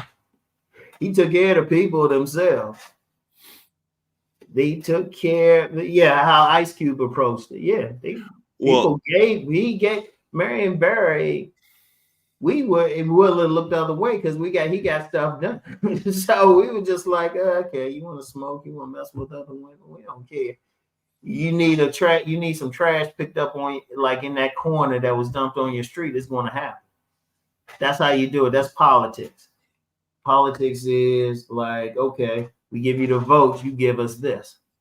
If you don't give us the vote, if you don't give us this, you ain't seeing that vote again. It's just that's how you do it. That's a huge point of contention. Yeah, I know. There's this unconditional love for. I'm independent. Yeah. I'm an I independent. agree. I agree. You should get something for your vote. Yeah, seriously, I'm that As type. opposed to, I mean, and it's hard. We just don't like the other guy, or we have to get the other. Okay. Nah, politics is business, man. Because first of all, look, man, all those guys on Capitol Hill, don't go for all that fighting they doing. They good as shit behind closed doors. I don't give a shit. Trust me, somebody on the far left, or supposedly on the far left and the far right, shit, especially, well, shoot, they could be the same sex. You'd probably be surprised who's looking up. You know, that's it. Seriously, you start looking up, you be like, hold up, everybody cool back. You know, like they do. There's a lot of show, and they know it. Mm-hmm. They know it. All of them know it. Every single one of them know it. You know. Yeah. So, there's like once they off the stage, the lights ain't on. They probably be sitting back just throwing down some. Both sides laughing about all of this. It's a show, man. Everybody, really, the whole country should be independent. Fucking bullshit. Yeah. I Parties are part, and don't get me started. It's one party, really, Republicans. Yeah. Well, one theory is there are two wings on the same bird. They are. Oh. They are. I mean, man, we can guess. And it we'd be another 2 hours, man, yeah. if I get into it. So let's just let it go from there. And it's an exclusive club. So yeah. Oh no, this is so much game there. People don't realize politicians. Probably people don't realize like a really good politician. Look, a lot of people. Okay, I'm gonna use Biden for an example. When he got elected, Newt Gingrich said. Newt Gingrich, and I actually know a guy who used to write speeches for Newt Gingrich. Newt Gingrich said, don't underestimate him. That dude's just a total politician. People calling, oh, he old, he this or that. The game he be running, the game, all of them, sit back and just really watch some stuff, how they vote and everything. Just sit back and watch him. And that's just at the national level. You pay attention to local politics wherever you at. Pay attention. There's a lot of deals, everything. It's always something. And it's a social game like a mine. Mm-hmm.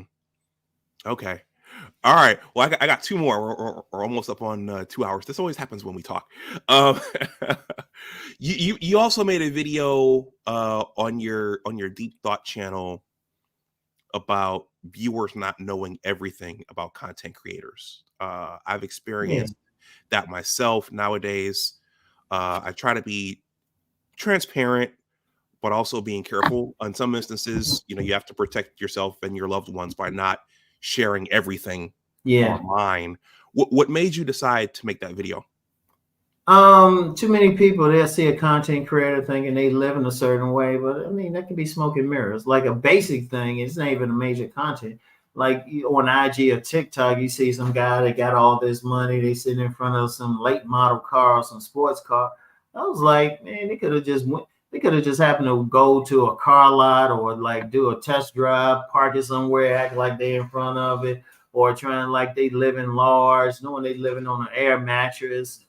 It's so much. See, sometimes people think that's their life. You don't see everything. Like if people don't see everything I do. People will see me in a car, I'll be having sweats on and all of that. I'm coming from the gym. But then I saw a comment, somebody said, oh yeah, he looked like a trash collector or something. Or, oh, I did a collab with Cousin T-Tar, and somebody put a comment, oh yeah, why would I listen to these two truck drivers? I'm like, you can't tell if you listen. I mean, somebody like Cousin T-Tar, he can drop some neuroscience on you. He can go deep. And then I can go deep. But they just seeing that they're making the decision just from seeing that. I'm like, you don't know that person. You have to be around that person. Like you can't tell. Best you can tell is the inside of where I live and the inside of my car. And if you're familiar with the area, generally where I might be at. But you don't know my religion. You don't know my political views. I mean, the best I give you is say I'm independent. You don't know anything. You don't know what I really value. You haven't seen my dark side. You know, you can't go by that. All you can focus on is what they talk about in that video. And that's really what it should be anyway. Just focus on what they're talking about at that moment. But everybody is more complex. And unfortunately, people following that, like you talked earlier about just following and being an idol, I'm like, for what? I mean, there's one content creator, I ain't gonna call a name, but supposedly he'd been with all these women, and people kept looking at him like, nah, he capping. They just looking at him and saying that, you know? And the thing is, some people are gonna believe him anyway. And then, shoot, he could have been with that many. You don't know, you're not with him. See, my thing is focus on the information. People too focus on the actual person.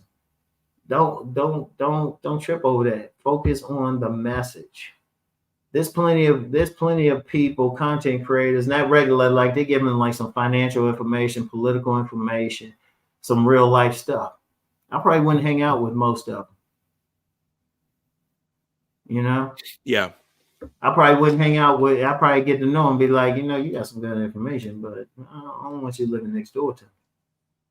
I've seen some information from some men that identified as white nationalists. They had some good information on other areas outside of race. I was like, damn, that makes some sense. I wouldn't want to hang out with them, though. Right.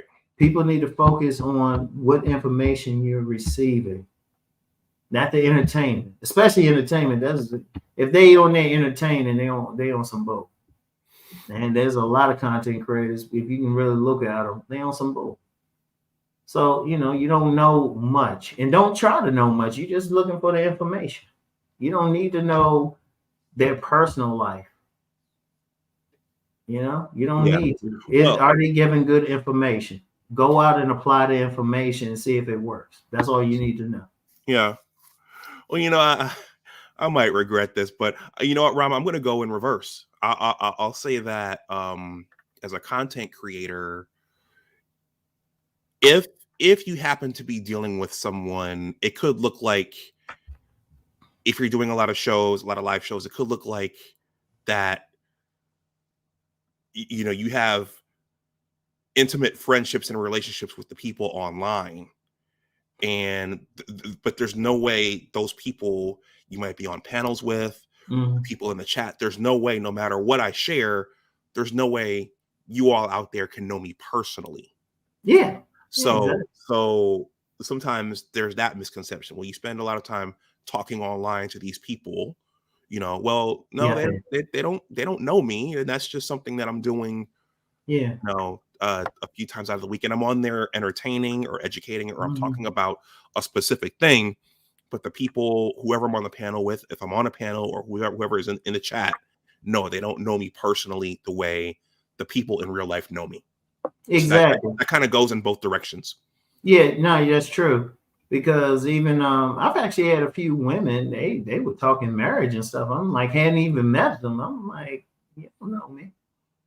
Now you know who I am. All you know is you find me physically attractive. You like what I'm saying, but you don't know me.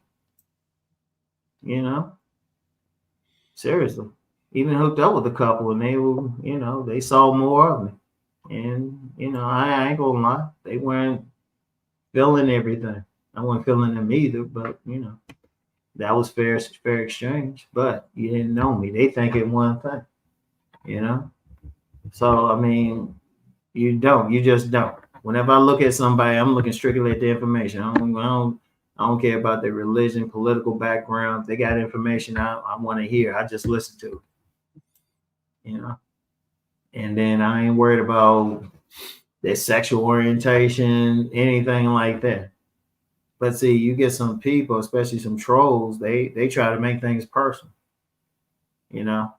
I think I had somebody, they didn't want to listen to the information I had in the video. They didn't like my entrance, which is kind of like on my couch videos, which is more for fun. It's like, I wouldn't take it seriously anyway. It wasn't meant to be serious.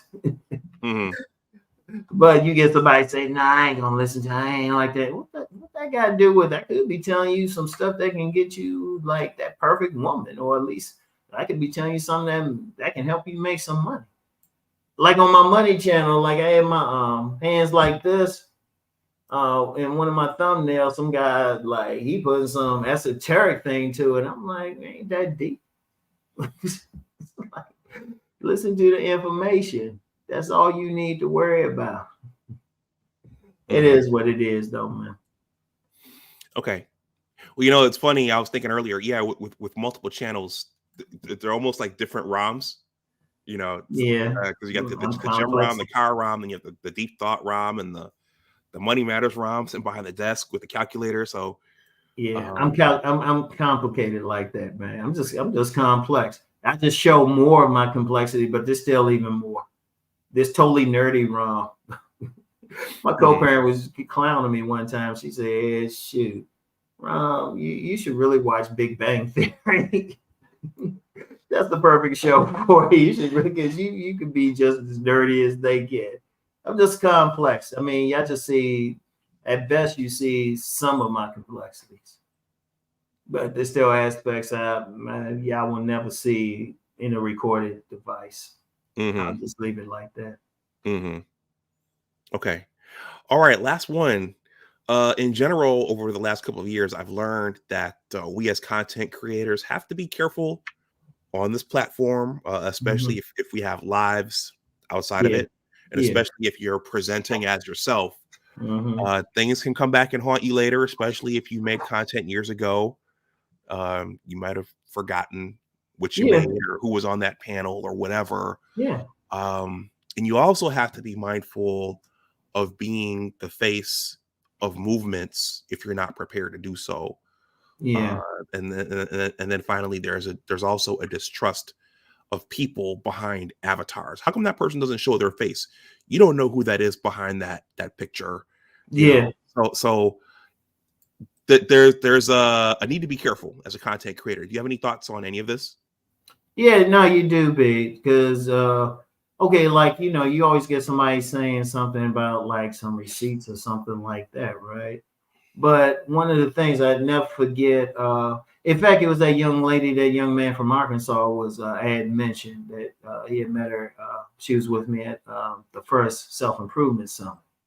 Not the one you saw me talking to that one time. This is another one. But,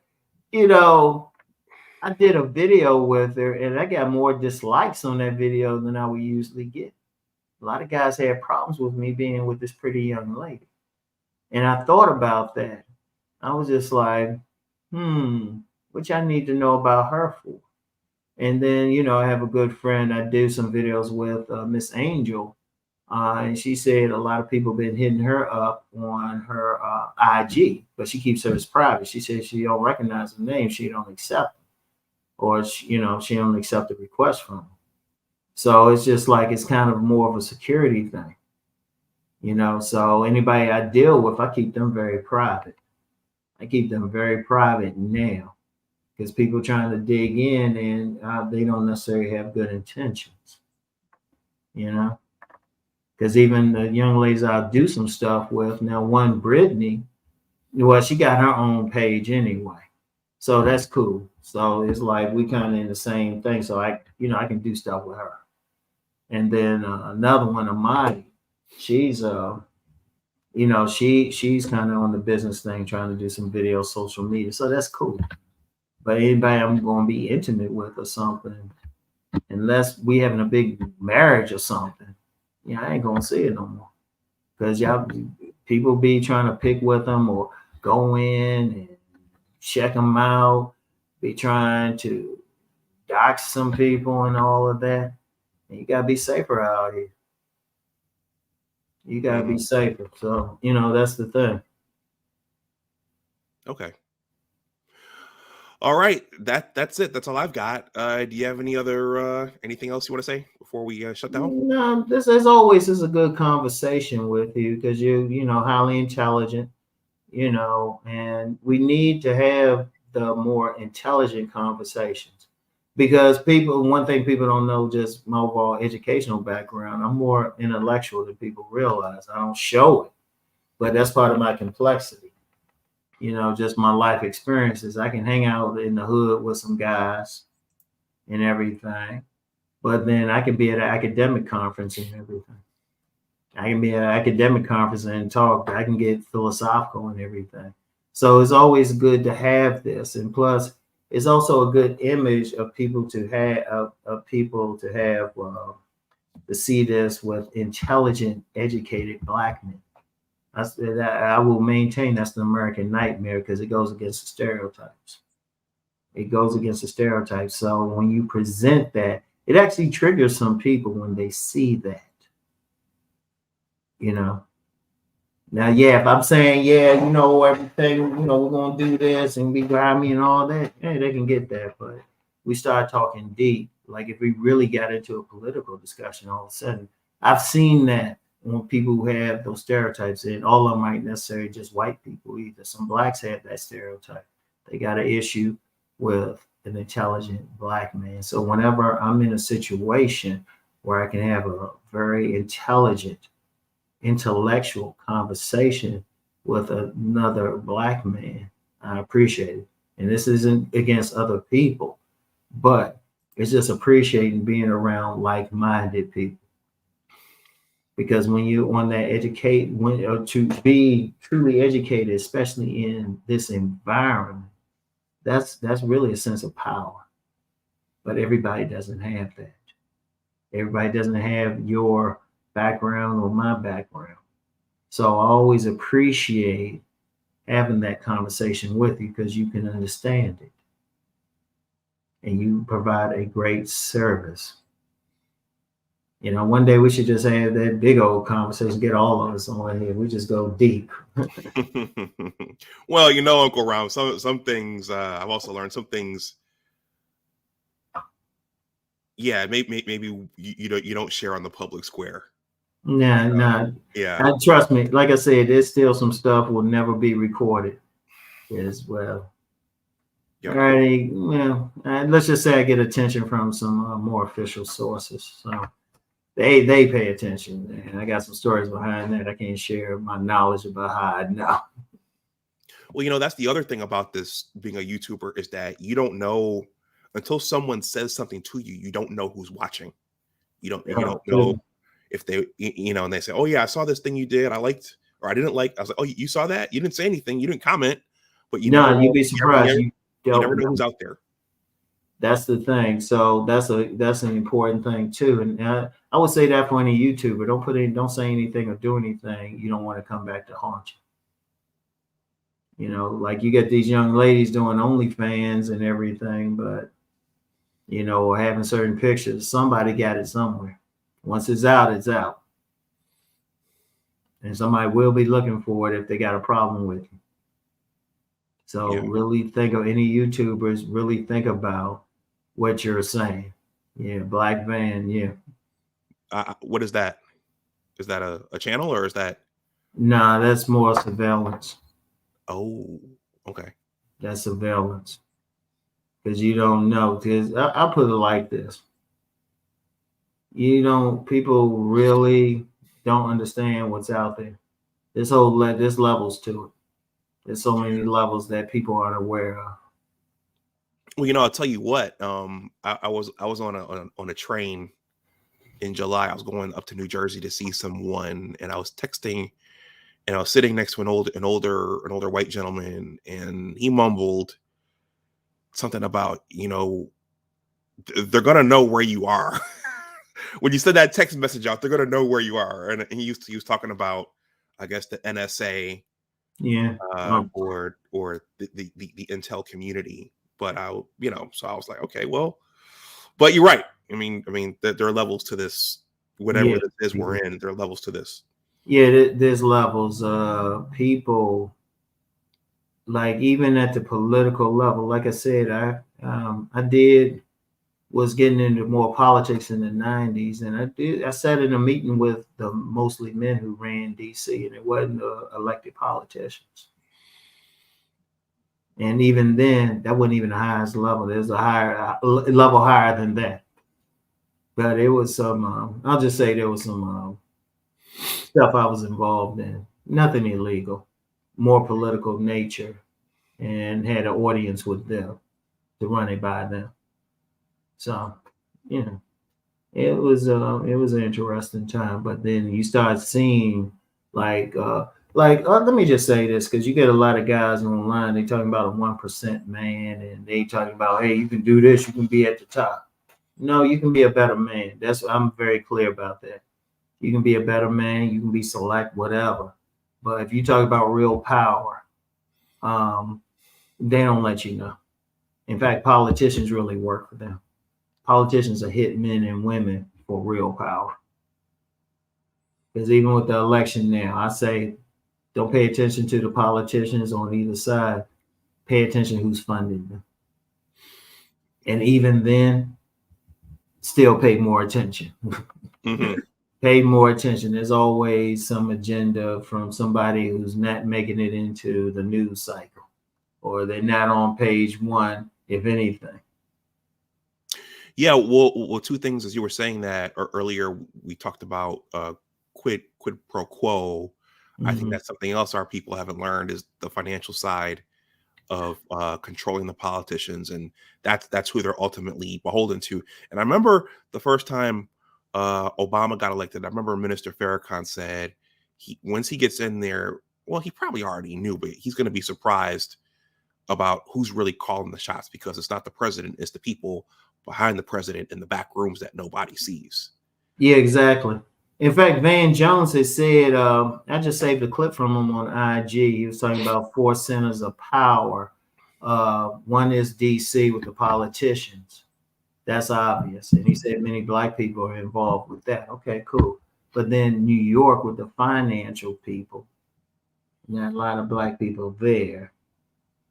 San Francisco with Silicon Valley, the tech industry, and then of course the entertainment industry, where we got more of us, but not enough. That's when you start talking about real power, the financial, who's taking care of this, who's controlling the economy. Literally, they know who they can really control a lot with what businesses there are, even with the economy and the state that it's in now. There's some people, billionaires, and all of them are not listed in Forbes. All of them aren't listed in Forbes. Some of them just like, nah, I don't need to know it. You got some powerful people, even in the Black community. There's some billionaires that you never hear about them. So I'm just being real. So that's when you're talking some real power, and the way they move is just totally different. It's just totally different. Their whole mindset and everything, how they look at things. Okay. People don't realize it. People think, you get some people online in these communities, they're not really doing much. They had some content creators say, yeah, you can do this. I was like, you have no idea. You have no idea. This is low level compared to like real power. This is low level. Man, that could be another conversation, man. We probably need to get off of here. All right. Well, I was going to say, meanwhile, the masses are distracted, with every day, with Bill and Jada and the Super Bowl and part of the game. Celebrity gossip and everything. That's part of the game. World star. Yep. Yeah, who's financing all of that? Who's financing all of it? Because trust me, if someone says the wrong thing, do the wrong thing, they'll find a way to snatch. They'll cut off the media. Yep. All right. And they know I talk this. They say, hey, Ron, they ain't gonna listen to you. You this Black man, they ain't gonna listen to you. Yeah, okay. All right. I think that's probably a good stopping point before we start we start putting 2 and 2 together up here. Someone presses the button, so all right. Well, Uncle Rom, thank you for coming and hanging out again. Everyone, I'm not going to go through my usual ending. Well, I will ask, if you are moved here, please like, share, and subscribe. And if you want to leave a super thanks, if you watch the playback and something here resonated with you, or if you want to donate via Cash App or PayPal. That's in the description box below. My newsletter is down there as well. Please consider joining up. And with that, everyone, enjoy the rest of your night. As always, remember that your attitude determines your altitude. Always try to do your best. Take care, and I will talk to you the next time. If you're unfamiliar with Uncle Rom's channels, look him up. He's got a couple, and that's where I got the idea from. So, yeah. Everyone, have a good night. Bye-bye. Peace and blessings, everyone. Peace and blessings. Keep rising and transforming. Yeah, that. You really listen. All right.